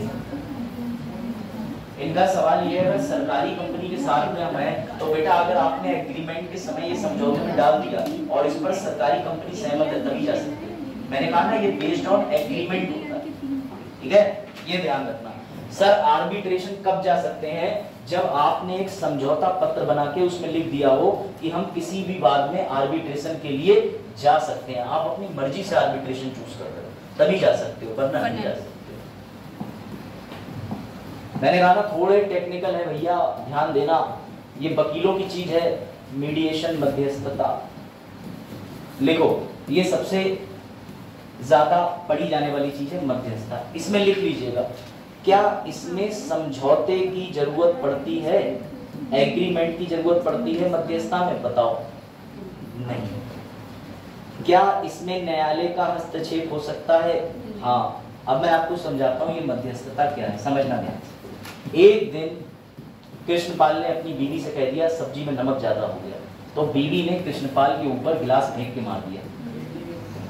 अब आया ना विवाद में मजा, ठीक है। ये वाइफ है, इनके हाथ हर समय फोन रहता है, ठीक है। आज गिलास भी आ गया कहीं से, ठीक। तो कृष्णपाल जी ने कहा मेरा पेपर लगा है मेंस का, तो बोली लो सीधे पानी पी लो मुंह में, गिलास यहाँ आ गया, ठीक है। तो इस तरीके के परिवार में विवाद हो ही जाते हैं पति पत्नी के। तो क्या हुआ, इस तरीके के जब भी विवाद होते हैं हस्बैंड एंड वाइफ के बीच में, हाँ मतलब गिलास सही से लग नहीं पा रहा, ठीक है, तो कोई बात नहीं, मतलब दोस्त से दुश्मनी निकालने का गोल्डन टाइम है ये तुम्हारे लिए। सारी टिप्पणी कर लो कृष्णपाल पे, ठीक। तो समझना बच्चों बात, जब भी कभी मीडिएशन क्या है, मध्यस्थता क्या है, समझना। अब ये दोनों लोगों के बीच में जब भी कोई विवाद हुआ, बात इतनी बढ़ गई कि बात यहाँ तक आ गई डाइवोर्स, ठीक। अब कृष्णपाल जो है वो अपनी वाइफ के, भाई वाइफ ने क्या करा, इन्होंने कहा कि तुम कभी मेरी रिस्पेक्ट नहीं करते, हर समय मींस की तैयारी में लगी रहते हो, जाओ पहले आईएएस बन लो, मैं जा रही हूँ मैं के। तो इन्होंने बहुत समझाया, नहीं रुकी भैया, रोके नहीं रुकी। उसके बाद वहां जाकर के उन्होंने एक सेक्शन 13 का मुकदमा डाल दिया, जिसे कहते हैं शुद्ध हिंदी भाषा में डिवोर्स, तलाक का मामला। और तलाक में ग्राउंड क्या दिखाया कि भैया इनका अधिकार था केयर करना, ये केयर ही नहीं करते, चूड़ी वाली दुकान देखते रहते हैं, मेंस की तैयारी करते रहते हैं, कभी गोलगप्पे खिलाने ले जाते ही नहीं है। भैया बहुत विवाद हुआ इस बात पे। अब इस बात का जब विवाद होता है तो हमारी जो ऑर्डिनरी कोर्ट की व्यवस्था है, कोर्ट की व्यवस्था, इस कोर्ट की व्यवस्था में एक कोर्ट आता है जिसे कहते हैं फैमिली कोर्ट। अगर कहीं ये नहीं है तो उसकी जगह डिस्ट्रिक्ट कोर्ट होता है, यानी कि अपने यहाँ पर जिला जज है इस समय वर्तमान में जितेंद्र कुमार सिन्हा, इन्हीं के कोर्ट को फैमिली कोर्ट मान लिया जाएगा, सारे मामले इनके पास जाएंगे। अब कोई भी जज या कोई भी प्रथा या कोई भी सिस्टम कभी इस बात को नहीं चाहेगा कि कृष्णपाल या उनकी वाइफ का झगड़ा हो और घर टूटे, ये तो कोई नहीं चाहेगा ना। तो बस सिंपल सी बात है बेटा, याद रखना, डिस्ट्रिक्ट ऑफ फैमिली कोर्ट कितनी बार भी चाहे, अनलिमिटेड बार चाहे, कृष्णपाल और उनकी वाइफ से बुला के कहेगा एक बार आप लोग फैमिली कोर्ट चले जाओ, जाके मध्यस्थता कर लो। और ध्यान से समझना, कृष्णपाल कहेंगे कि मैं मध्यस्थता नहीं करना चाहता, तो भी जज साहब कहेंगे अरे एक बार चले जाओ। और जब ये और इनकी वाइफ मध्यस्थता के लिए जाएंगे तो याद रखना ये क्लोज्ड प्रोसीडिंग होती है, यहाँ सिर्फ 3 लोग होंगे। एक व्यक्ति जो कि किसी यूनिवर्सिटी का प्रोफेसर हो सकता है, कोई ऐसा व्यक्ति हो सकता है जो पारिवारिक मामले में तजुर्बा रखता हो, कोई बुजुर्ग हो सकता है, कोई अखबार का पत्रकार भी हो सकता है, कोई आप में से व्यक्ति भी हो सकता है, कोई अभ्युदय योजना का स्टूडेंट भी हो सकता है जो शादी के मैटर जोड़ने में एक्सपर्ट हो, ठीक, कोई भी हो सकता है। तो समझिएगा इस क्लोज रूम के अंदर कृष्णपाल होंगे और हस्बैंड और वाइफ होंगे, ये व्यक्ति बैठा होगा, ये आपस में बिना किसी रिकॉर्ड के, ना कोई गवाही ना कोई कैमरा, कुछ नहीं रिकॉर्ड होगा, ना इन दोनों के वकील होंगे। सिंपल सी बात कही जाएगी कि बेटी तुम तो पराया धन होती हो, चले जाओ अपने घर। तो बेटी नहीं है बड़ा भारी, पापा ने जो 3 लाख रुपए दिए थे शादी से पहले और 25 लाख शादी के बाद वो भी दिलवाओ। तो ऐसे करके इनके बीच में मामला बनाने का प्रयास किया जाएगा। अगर इनके बीच में ये चीज सफल हो गई तो मुबारक हो, मध्यस्थता सफल। अगर नहीं हुई तो वापस से कोर्ट की प्रोसीडिंग जारी। यानी ये जो मध्यस्थता है, जैसा नाम वैसा काम, ये कोर्ट की कार्रवाई के बीच में कभी भी दिया जा सकता है। सर जज साहब इन दोनों को बुलाएंगे, मामला नहीं निपटा, फिर बुला सकते हैं, हाँ जज साहब बीच बीच में फिर याद दिलाएंगे, अरे चले जाओ क्लोज्ड रूम में, जाओ सुलह कर लो। जजमेंट आने से पहले तक कितनी भी बार मध्यस्थता के लिए जा सकते हैं। याद आया? ऐसा कौन सा नियम कहता है? तो इसके लिए लिख लीजिए, इसके लिए अधिनियम है फैमिली कोड एक्ट 1984, ये एक्ट बना हुआ है इसके लिए। अब याद रहेगा। जब जाते हैं तो मतलब जो कोर्ट होता है वो 6 महीने तक के लिए नहीं 6 महीने बिल्कुल नहीं। जो बात आप कर रही हो वो तलाक का ग्राउंड है, तो तलाक के प्रोविजन पे आप पहुंच गए। हिंदू मैरिज एक्ट सेक्शन 13 कि 1 साल शादी को हो चुके हो और मैक्सिमम समय 6 महीने लगता है, जिसकी अपील 90 दिन की होती है। हाँ वो हाँ सुनो मजा आएगा। नहीं देख रहे हैं आप, इससे पता चलता है कि शिपाल के यादें एक बहु, समझ रहे हैं, एकल बहु व्यवस्था प्रणाली भारत में लागू होनी चाहिए। इसका मतलब एग्जाम्पल सही व्यक्ति पे डाला गया। बहू की शिकायत सही थी, वो तो एक जगह रुकते ही नहीं। हाँ 7 साल में आते हैं तो 7 साल तक कहाँ बैठे रहेंगे? मैं बता रहा हूँ भैया, 7 साल छोड़ो, एक आदमी ने मुकदमा डाला था जब वो 22 का था, उसने भाग के लड़की से शादी करी, वो 52 का हो गया। और ये समझिए उसने 52 में उस लड़की से ऑफिशियली शादी करी बाद में, जिसके साथ में वो रह रहा था। तो शादी का नाम देना जरूरी है। लिव इन भारत में वैलिड है, समझाइए उनको कि देखिए शादी नहीं होगी तब भी रहेंगे साथ, ऐसा होता ही है। लड़कियों के लिए भी रामबाण औषधि है पेनिसिया। वो क्या करती हैं, शादी के बाद पति नहीं पसंद है तो डिवोर्स नहीं देंगे, क्योंकि जिस दिन डिवोर्स दे दिया उस दिन भरण पोषण बंद हो जाता है। वो तब तक चलता है जब मतलब जिस दिन आप दूसरी शादी कर लेंगे उस दिन आपका भरण पोषण बंद होता है। तो डिवोर्स ले लिया, भरण पोषण चालू है धारा 125 के तहत, अब तो धारा बदल गई। तो उस धारा के तहत महिला हर महीने पैसे कमा लेती है 5 से 6 हजार रुपए। पति रुपए भेज रहा है मजदूरी करने, बीवी किसी और के साथ रह रही है। ये ऐसा होता है इंडिया में केसेस है। और वही न्यायालय में लेके जाएंगे और जज पूछेगा ये कौन, जे बुआ के बेटे के भैया। अब बुआ के बेटे के भैया जो है वो भैया बस भैया ही है, वो खा रहे हैं जुमा केसरी और कह रहे हैं भौजी निपटाए देंगे मामला, रुको अभी बात करके आ रहे हैं।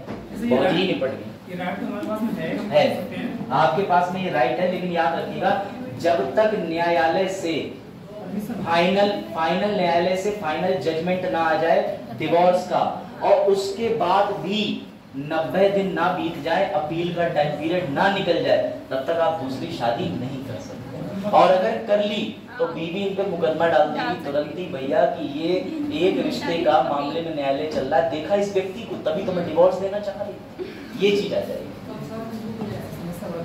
तो मध्यता यही तो लॉ है, भारत की विधि ऐसी है। भारत की विधि चाहती है कि भैया तुम एक ही मतलब रिश्ता जुड़ तो जाए पर टूटे बड़ा मुश्किल से। खैर एक मामला और भी है, कृष्णपाल को थोड़ी राहत दे देता हूँ। एक सेक्शन 1976 में डाल दिया गया था कृष्णपाल की जो है इस मामले को देखते हुए, जिसे कहते हैं 13B। अगर तुमने अपनी वाइफ को मना लिया कि देख डिवोर्स तो तुझे लेना ही है, ये पकड़ 3 लाख रुपए, आज के बाद तू मेरा जो है पीछा छोड़ दे, तो इसे कहते हैं डिवोर्स बाय म्यूचुअल कंसेंट, यानी बीवी भी राजी ये भी राजी। तो शादी के 1 साल होने के बाद दोनों जाके न्यायालय में डिवोर्स ले लेते हैं, वो अपने जीवन में खुश है अपने में, लेकिन फिर वो कभी भरण पोषण नहीं मांग सकती, ये भी फैसला। तो न्यायालय हर चीज का ध्यान रखता है। हाँ इकट्ठा ले लिए तो 3 लाख तब भी कम है।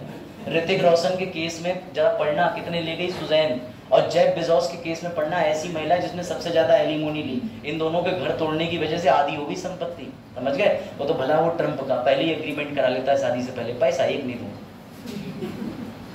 चलिए ये बात आई समझ में, है ना। मीडिएशन समझ गए, मीडिएशन समझ गए, मीडिएशन। अब आ जाओ कंसीलिएशन, सुलह। लिखो सबसे मजेदार मीडिएशन ही था, पता था मुझे, तुम लोग वही प्राकृतिक रूप से ऐसे दूसरे खुशी नहीं देख सकते। इस बात में घर तोड़वाने के टाइम कितने खुश थे हैं।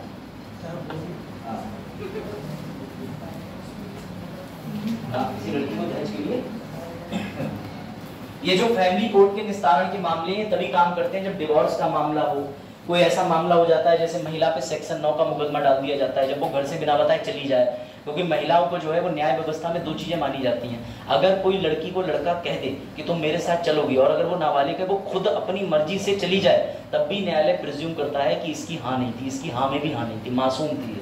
तो आपने सुना होगा धारा 363, 366 के मामले, इसमें बहला फुसला के लड़की भगा ले गए। कैसे बहलाया होगा भैया, ये लो आईफोन, चलोगी हाँ चलो, मतलब कैसे बहलाया होगा। भारतीय न्याय व्यवस्था मेरे समझ नहीं आती। 18 उसके पापा उसे नहीं राजी कर पा रहे हैं कि तुम खली जगह शादी कर लो, तुम बहला के ले गए, तो तुमसे बढ़िया कोई व्यक्ति नहीं है। धारा 162 क्या होती है? धारा 162 नहीं, धारा 164, 161 पुलिस के सामने बयान होते हैं जिसकी कोई वैल्यू नहीं होती। 164 मजिस्ट्रेट के समक्ष बयान होते हैं जिसकी पूरी वैल्यू होती है, लेकिन महिला के बयान इन कैमरा होते हैं। धारा 327 के तहत, जिसके तहत महिला कभी भी भरी पब्लिक के सामने बयान नहीं देती, क्योंकि वो बयान बहुत ही ज्यादा मतलब डी शेमिंग वाले होते हैं। पूछा जाता है महिला से, जैसे कि बलात्कार के केसेस होते हैं तो उसमें बहुत सी इंटरनल बातें पूछी जाती हैं, तो इसके मारे कई महिलाएं सामाजिक प्रतिष्ठा के चलते, और ये भी एक नियम है 228 के अंदर, धारा के अंदर, कि महिला की आइडेंटिटी रिवील नहीं करी जाएगी। अखबार में अगर कभी नाम आ जाए, वास्तविक नाम आ जाए महिला का, तो अखबार पैसे देगा महिला को, कंपनसेशन देगा, असली नाम नहीं लिख सकता। और सर जब महिला को मतलब पूछा जाएगा तो भी वहाँ पे महिला होना, महिला कांस्टेबल FIR से लेके महिला जज तक का प्रावधान है भारतीय विधि में, महिलाओं को छूट। और पुरुष के लिए कोई बात नहीं, सीधे सीधे पूछता है वहां बैठा हुआ पेशकार, क्यों तुम ही थे चोरी, अरे तुमने वो लालटेन की चोरी करी क्यों, क्या दिन आ गए थे तुम्हारे, पूरी उसकी इज्जत की धज्जियां उड़ा देते हैं, ऐसे केसेस। ठीक है, चलो कंसीलिएशन जो है वो चालाक लोगों के लिए, चालाक लोगों के लिए, ये चालाक लोगों के लिए कैसे। तो हुआ ये चालाक लोग में फिर अस्मित का नाम लिख देना, ठीक है। चालाक में करण का लिख देते हैं, करण बेचारा सीधा। तो हुआ ये कि अस्मित भी क्लास में है, करण भी क्लास में है।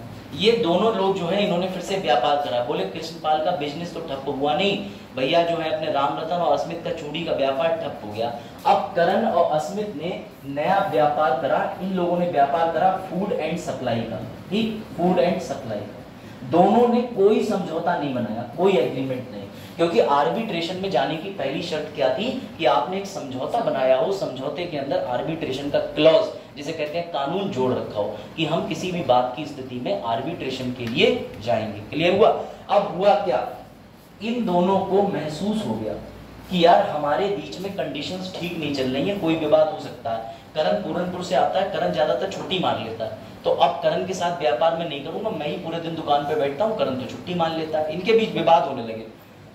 जब भी विवाद होने का आभास हो जाए तो तुम बाद में लेटर समझौता कर सकते हो। इसी एग्रीमेंट को बोलते हैं कंसीलिएशन।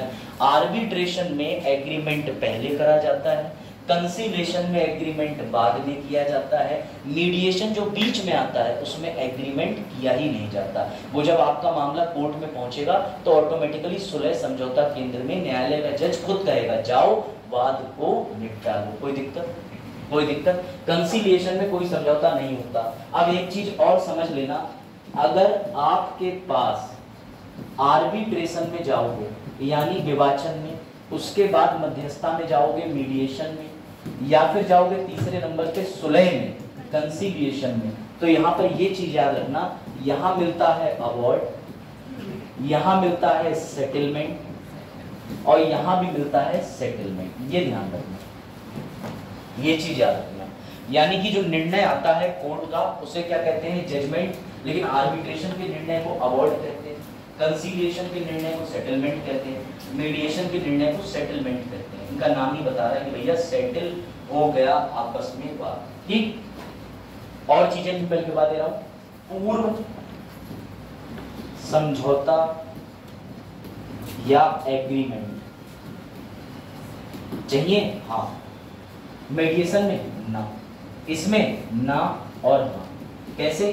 पूर्व में नहीं पर बाद में।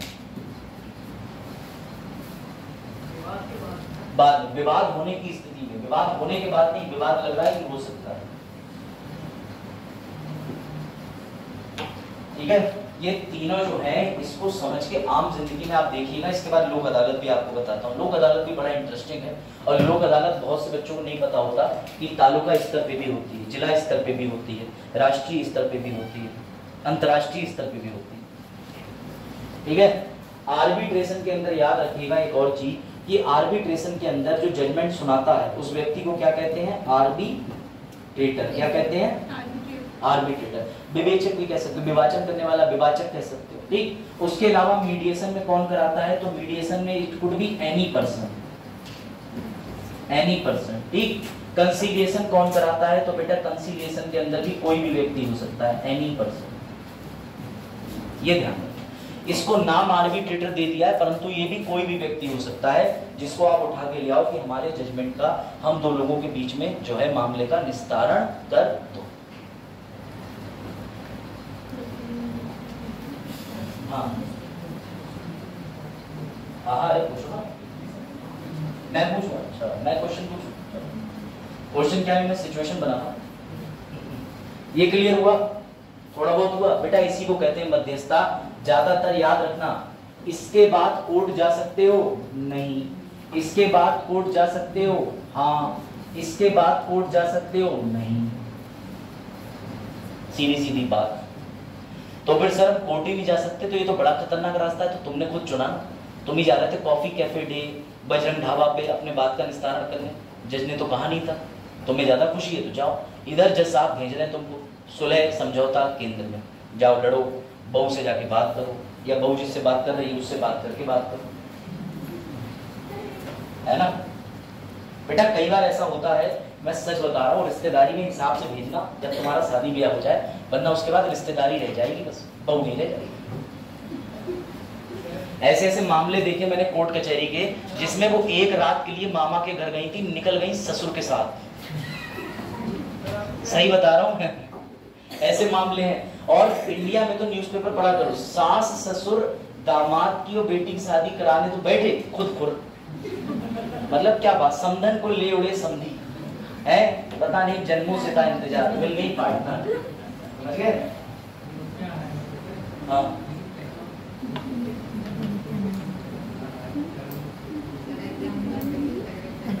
नहीं होगा। देखो इनके कहने का मतलब है कि आर्बिट्रेटर खरीदा भी तो जा सकता है, नहीं खरीदा जा सकता, क्योंकि ये व्यक्ति दोनों लोगों का परिचित नहीं होना चाहिए, दोनों लोगों की सहमति चाहिए।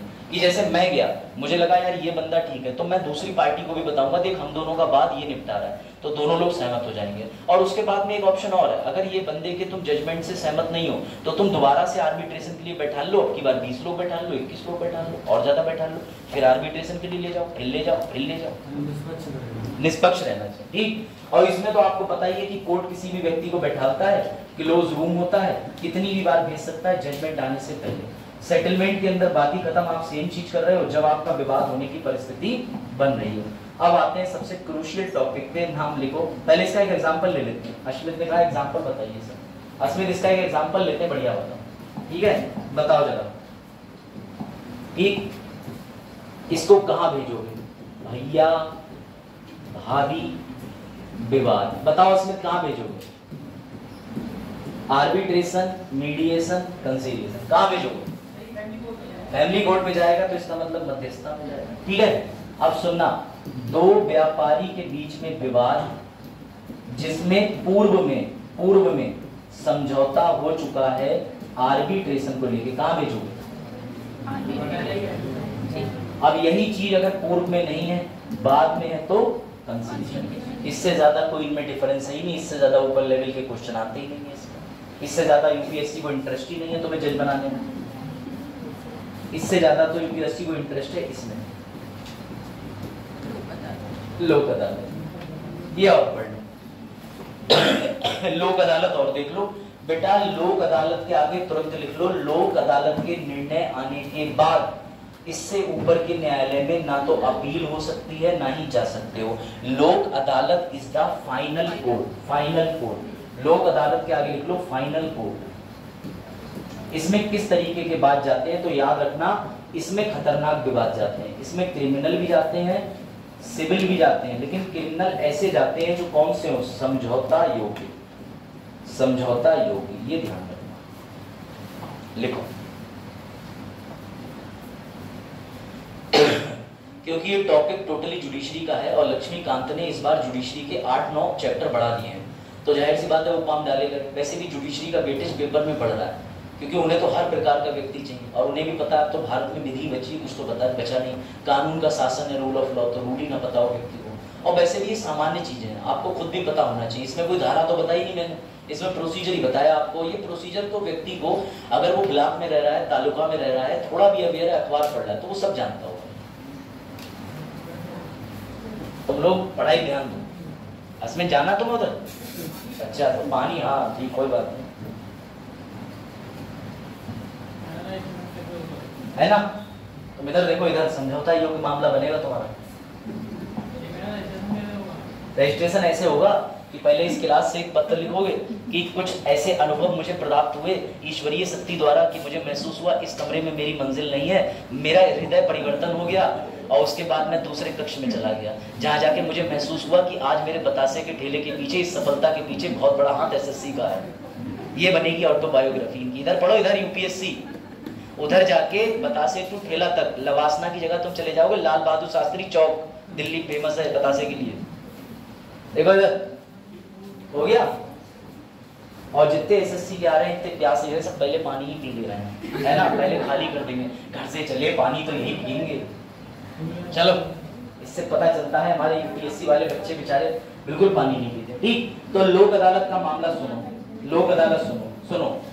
हुआ ये कि एक जिले के अंदर समझना, ए रहते थे, बी रहते थे।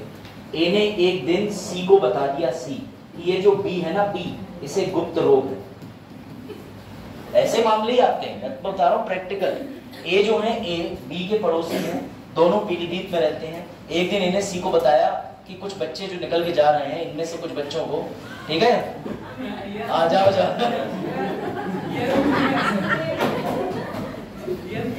हाँ ठीक है, चलो देखो इधर, देखो तुम लोग फिल्मों में ले आए हो तो ठीक है, फिर क्या ही कर सकते हैं। चलो ठीक है, मैं तो मना ही कर रहा था ना, जो ज़रा सीरियस टीचर बन। चलो देखो, तो समझिएगा, ए ने बी को बताया, ए और बी पड़ोसी है, तो बी की जो बात है, बी की मेडिकल रिपोर्ट जो है, ए पड़ोसी है, हर समय घर में झांकता है, एक दिन डाकिया रिपोर्ट पहुंचाने आ गया, रिपोर्ट आई लखनऊ से, उन्होंने रिपोर्ट पढ़ ली, रिपोर्ट तो वापस कर दी, लेकिन ये बात अपने तक ना रखने की जगह उन्होंने भैया बाहर सबके सामने उड़ेल दी।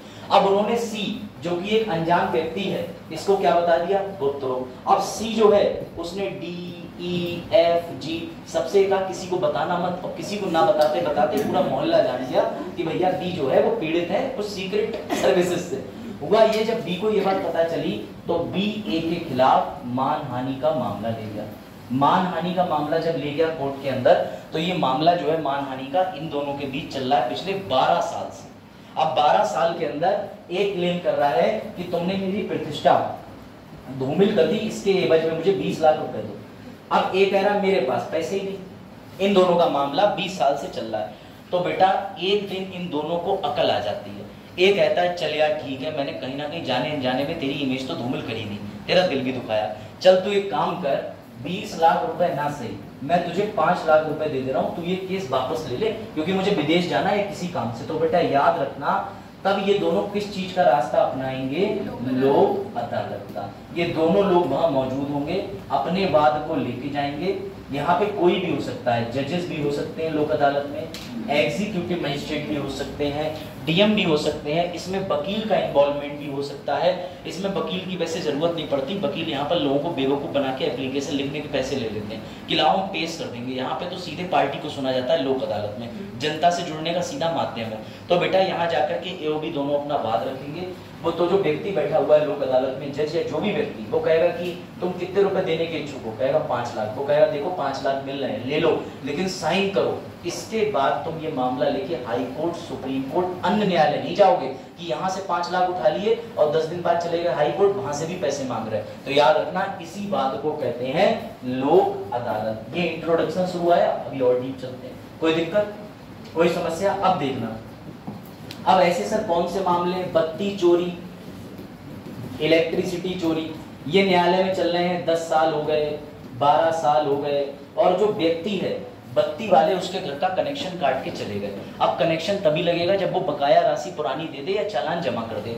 तो ऐसे मामले लोक अदालत में ले जाकर के व्यक्ति जो है वो बीच का रास्ता निकालता है कि मेरा बत्ती का बिल जो है वो करीब करीब 5 लाख रुपए था जिसकी मैंने चोरी करी। तो लोक अदालत कहेगा कितने देने के इच्छुक हो, वो कहेगा 50,000। तो बत्ती के बिल का जो दूसरा व्यक्ति होगा, जो अधिकारी होगा, उससे कहा जाएगा भाई 50,000 दे रहा है, बताओ तो मामला निपटा दें।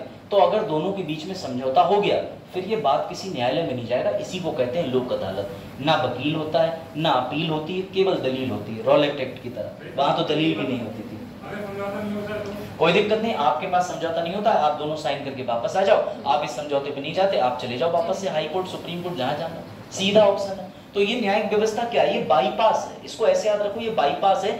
शहर के अंदर होके जाएगी गाड़ी तो बहुत समय लगेगा, तो आप बाईपास का रास्ता अपना लो ना।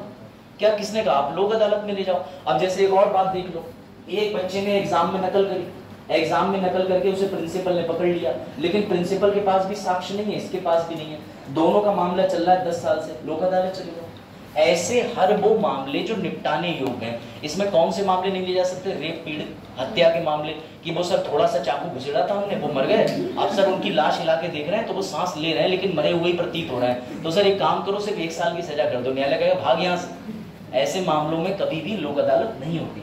लोक अदालत हमेशा उन मामलों में होती है, चोरी टैक्स की, आपने हाउस टैक्स नहीं भरा, म्युनिसिपैलिटी टैक्स नहीं भरा, आपने वाटर टैक्स नहीं भरा, तो चले जाओ लेकिन लोक अदालत में। लोक अदालत जो है इसके दिन निहित होते हैं।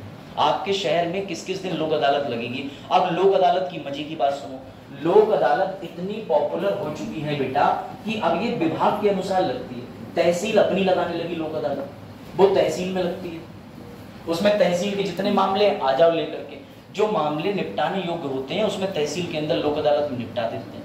लेखपाल के जितने मामले होते हैं वो निपट जाते हैं, जमीन के विवाद। ऐसे लोक अदालत अब अलग अलग स्तर की भी लगने लगी है। ये बात आई समझ में या नहीं? सबसे पहले लोक अदालत कहाँ बनी तो लिख लो भैया, गुजरात। गुजरात में एक्सपेरिमेंट किया गया था, गुजरात में एक्सपेरिमेंट किया गया था लोक अदालत का। ये लोक अदालत सफल हो गई। अब ये बात कोई बच्चा नहीं बता पाएगा, अगर बता दिया तो उसके लिए तालियां बजेंगी। लोक अदालत के लिए संविधान में कौन से 3 अनुच्छेद जिम्मेदार है, बता दो। 3 अनुच्छेद से लोक अदालत बनी है, यही आज का गोल्डन क्वेश्चन। सीपीसी में तो 96 है ना section, section 96 is settlement outside the court कहता है। इतना तो मुझे भी बता देता, लेकिन मैंने कहा संविधान का अनुच्छेद बताया, मजा तो कभी है ना। कौन सा है इस बार? इस बार कह रहे दोबारा ना फंसाते सर, 25 जुलाई पे तो मैं वैसे ही फंसा। हाँ बेटा, मैंने कहा ना कि ऐसी चीज दूंगा मैं लास्ट में जो आपको कहीं नहीं मिलेगी इंटरनेट पे। यही तो मजा है, यही तो पढ़ाने का आनंद है कि टीचर खुद ना खुद बुक में रिसर्च कर लेता है, केसेस देखने पड़ते हैं सुप्रीम कोर्ट के, कई चीजें देखनी पड़ती है। हाँ, क्या लगता है कौन कौन से आर्टिकल होंगे? तो सुनो, तुम पढ़ चुके हो, भारत में आर्टिकल 14 कहता है विधि के समक्ष समानता। अमीर गरीब कोई भी हो, लेकिन विधि को समान कर दो, सबके लिए विधि के लिए हल प्रस्तुत कर दो। अनुच्छेद 14 का इक्वलिटी बिफोर लॉ, बात आ गई, पहली चीज आ गई। दूसरी चीज अनुच्छेद 22 जो तुम्हें प्रतिषेध निवारक, कोई भी किसी मैटर में उठा के जेल नहीं डाल सकता, उन चीजों से ये लोक अदालत बचाती है। ये आपको गलत एक्शन से या जबरदस्ती कानूनी मामले के लंबन यानी कि बहुत ज्यादा पेंडेंसी की वजह से आपकी न्याय प्रक्रिया बाधित ना हो, उससे बचाती है। तीसरा आर्टिकल कोई प्रयास करेगा? वेरी गुड, ये दोनों फंडामेंटल राइट है। ये डीपीएसपी है आर्टिकल 39 का। ये कहता है निःशुल्क विधिक सहायता आर्थिक एवं कमजोर वर्ग को। तो आर्थिक और कमजोर वर्ग को सहायता दे नहीं रहे हो, लोक अदालत का एक भी पैसा नहीं जाता है। लोक अदालत एब्सोल्युटली फ्री होती है। पहुंच गई फ्री सहायता, और वो भी सक्षम सहायता पहुंचाना, ये इंपॉर्टेंट है, सक्षम सहायता पहुंचाना। साथ ही साथ ये जो लोक अदालत है बेटा, इसका अधिनियम भी लिख सकते हो, NAL नालसा अधिनियम 1987। इसमें लोक अदालत का वर्णन किया है। इसका मतलब होता है राष्ट्रीय कानूनी सलाहकार, ठीक है, स्टेट अथॉरिटी प्राधिकरण, लिख दे रहा हूं, राष्ट्रीय कानूनी सलाहकार प्राधिकरण, ये लिख दो। National legal services authority, national legal services authority अधिनियम।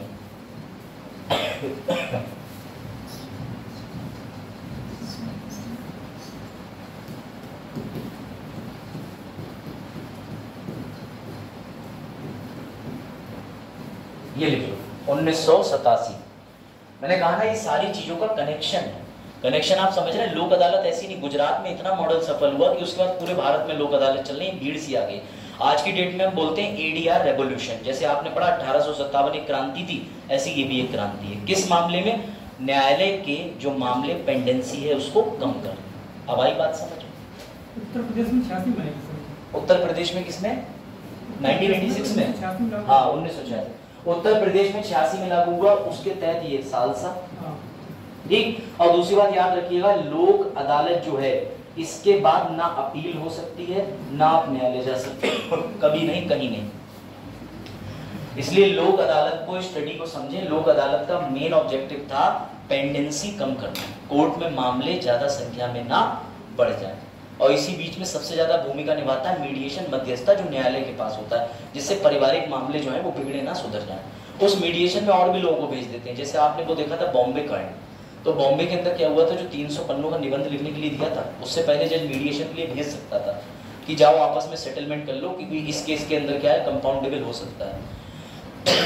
लेकिन 300 पन्नों का निबंध का इतना जोर आ गया था जज साहब को कि कुछ पूछो मत, उन्होंने पहले निबंध के आदेश दे दिए और 6 महीने तक ट्रैफिक लाइटों के पास जो पुलिस खड़ी होती है उसके तहत प्रशिक्षण प्रदान करोगे। ये कोई तरीका है प्रशिक्षण प्रदान करोगे? है सीधे सीधे कहो ना कि बोरी भर के कहीं से आई है, इसमें झूठ क्या है भाई? ऐसे फैसले देने का क्या मतलब निकलता है? फिर वो 2 बाइक सवार जो है वो तो मरे ही मरे, उसके अलावा फिर से कैसा हादसा हो गया, एक कार वाले ने और एक बाइक वाले कर दिया। बॉम्बे के अंदर तो मुझे लग रहा है कि शराब पीने के बाद मैंडेटरी है किसी को उड़ाना, है ना? ये चीज करी एक बार इन सबको मैं फाइनल डायग्राम बना दे रहा हूँ, एक बार उसको देख लो, चाहो तो उसको लिख सकते हो कि हमने एडीआर प्रक्रिया के तहत 4 चीजें कवर करी। एडीआर में 3 ही चीजें आती है, मैं आपको बता दे रहा हूँ। इसे बोलते हैं वैकल्पिक विवाद निस्तारण या निपटान। इसमें सबसे पहले नंबर पे आता है आर्बिट्रेशन, दूसरे नंबर पे आता है मीडिएशन, तीसरे नंबर पे आता है कंसीलिएशन। बेटा ये कंसीलिएशन छोटी चीज नहीं है।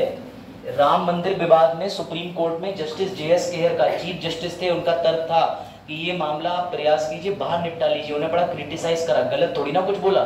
जब विधिक प्रक्रिया में लिखा हुआ है कि न्यायालय के बाहर निपटा सकते हैं तो उन्होंने तो अपना स्टेटमेंट दिया था। और इसके लिए उन्होंने, आपको पता हो, रविशंकर जो कि धर्मगुरु हैं, इसके अलावा 4-5 लोगों के साथ में एक आयोग गठित करा था। उसके अंदर मुस्लिम का आयोग अलग करा था, हिंदू का अलग, कि आपस में बैठ के बात विवाद करके इसका हल निकाल लो, हम उस फैसले पर साइन कर देंगे, क्योंकि ये धार्मिक मामला है और न्यायालय कभी धार्मिक मामले की सुनवाई नहीं करना चाहता, अनुच्छेद 25 से 28। लेकिन ना, हमें तो सुप्रीम कोर्ट पे ही विश्वास है। लो बनवा लो लाइब्रेरी, ठीक समझे बात को? लिखो, लोक अदालत लिख लिया तो बेटा याद रखना, आर्बिट्रेशन के अंदर क्या होता है, कोर्ट का रोल रह जाता है। भविष्य में कोर्ट जा सकते हैं? नहीं। मीडिएशन में कोर्ट जा सकते हैं? हाँ। कंसीलिएशन में कोर्ट जा सकते हैं? नहीं। लोक अदालत में कोर्ट जा सकते हैं वापस? नहीं। ये ध्यान रखना, सबसे ज्यादा आसान मीडिएशन है क्योंकि न्यायालय खुद ही करा रहा है। इसके अलावा यहाँ पर आर्बिट्रेशन के अंदर याद रखना, क्या विधि लॉ की जरूरत पड़ती है? नहीं। अपने नियम खुद बना लो, इसमें कोई भी जरूरत नहीं कि सीपीसी, बीएनएस, बीएनएसएस, कोई जरूरत नहीं। इसके अंदर मीडिएशन के अंदर विधि की जरूरत नहीं, कंसीलिएशन के अंदर नहीं, लोक अदालत के अंदर नहीं। सबसे बड़ी चीज, कोई विधि नहीं चाहिए, सीधी बात, जैसा फैसला, जैसा मामला वैसा फैसला। तीसरे नंबर पे आ जाओ आर्बिट्रेशन में। इसमें क्या जज की जरूरत पड़ती है? नहीं। इसमें जज की जरूरत पड़ती है? नहीं। कंसीलिएशन में नहीं, लोक अदालत में नहीं। जो व्यक्ति बैठा होता है वो कोई भी व्यक्ति हो सकता है। कई बार लोक अदालतों में आपके ये डीएसडब्ल्यू सर, इसके अलावा कोई अधिकारी बैठा देते हैं। इसके अलावा जैसे जहानाबाद है, तो जहानाबाद में कोई डॉक्टर साहब हैं जिनका थोड़ा छवि अच्छी बनी है, जिन्हें संभ्रांत व्यक्ति कहते हैं। तो ऐसे संबंधित व्यक्ति को जो है, ऐसे संबंधित संभ्रांत व्यक्ति को उठा करके वहाँ बुला देते हैं। कोई प्रिंसिपल है कॉलेज का, उसको बुला देते हैं तो ताकि वो मामले निपटा दे। लोक अदालत के अंदर इसलिए जज की जरूरत नहीं पड़ती। हो सकता है कि विद्युत के क्षेत्र में जानकार कोई जेई बैठा दिया हो, कोई उससे बड़ा अधिकारी बैठा दिया हो, तो ऐसे मामलों के निपटारण के लिए त्वरित कार्रवाई की जा सकती है। ये आओ और अपने जजमेंट का निस्तारण ले जाओ। ये बात समझी? ये जरूरी होता है, ठीक है। अब देखो क्या है कि अभी आप में से अगर किसी बच्चे ने नोट्स नहीं बनाए तो टेंशन की कोई जरूरत नहीं है। मैंने तुम्हारे लिए टेबल चार्ट सब लिख दिया है, ठीक है, ये देख लेना, तुम्हें सब मिल जाएगा। सेटलमेंट नो, कोर्ट से बार्ड होते हैं, बाइंडिंग होता है no bar on court, no bar, arbitration में कोर्ट बार, मध्यस्थता के मामले कौन से होते हैं, इसको एक बार देख लेना, चार्ट बने हुए सारे, ठीक है। कंसीलिएशन में क्या होता है, लोक अदालत का कंसेप्ट क्या है, कब आया, उसके बाद में ये नालसा डालसा तालुका होता है, इससे मतलब नहीं, ठीक है। इसको एक बार देख लेना, पढ़ जरूर लेना। परिवार न्यायालय अधिनियम 1984 कहाँ कहाँ जा सकता है, ठीक है। इसके अलावा लोक अदालत का कंसेप्ट और होगा, उसमें आइए राट रहेंगे। लोक अदालत के कौन कौन से आर्टिकल हैं? 14, 22, 39। ये मैं शेयर कर दूंगा फाइल, इसको पढ़ लेना। लक्ष्मीकांत में बहुत ही कम डेटा दिया हुआ है, इतना डेटा तुम्हें पता होना चाहिए मेरी समझ में, ठीक है। इससे ज़्यादा तुम्हें हाई कोर्ट जुडिशरी में जाने की जरूरत नहीं है, जुडिशरी मोर देन इनफ हो चुकी है मेरी समझ से, क्योंकि इससे ज़्यादा फिर आप जुडिशरी में जाने लगोगे तो फिर तो जज का ही पेपर दे दो, है ना। तो ये एक बार देख लेना। ये आया था समाज के कमजोर वर्गों के लिए निःशुल्क शिक्षा 39 से संविधान में कब डाला था? 42 में संविधान संशोधन। कल जो बच्चों टॉपिक शुरू होगा, वो जो आपने फैमिली कोड बताया, जो एक्ट बना है, फैमिली कोड में हिंदू और मुस्लिम दोनों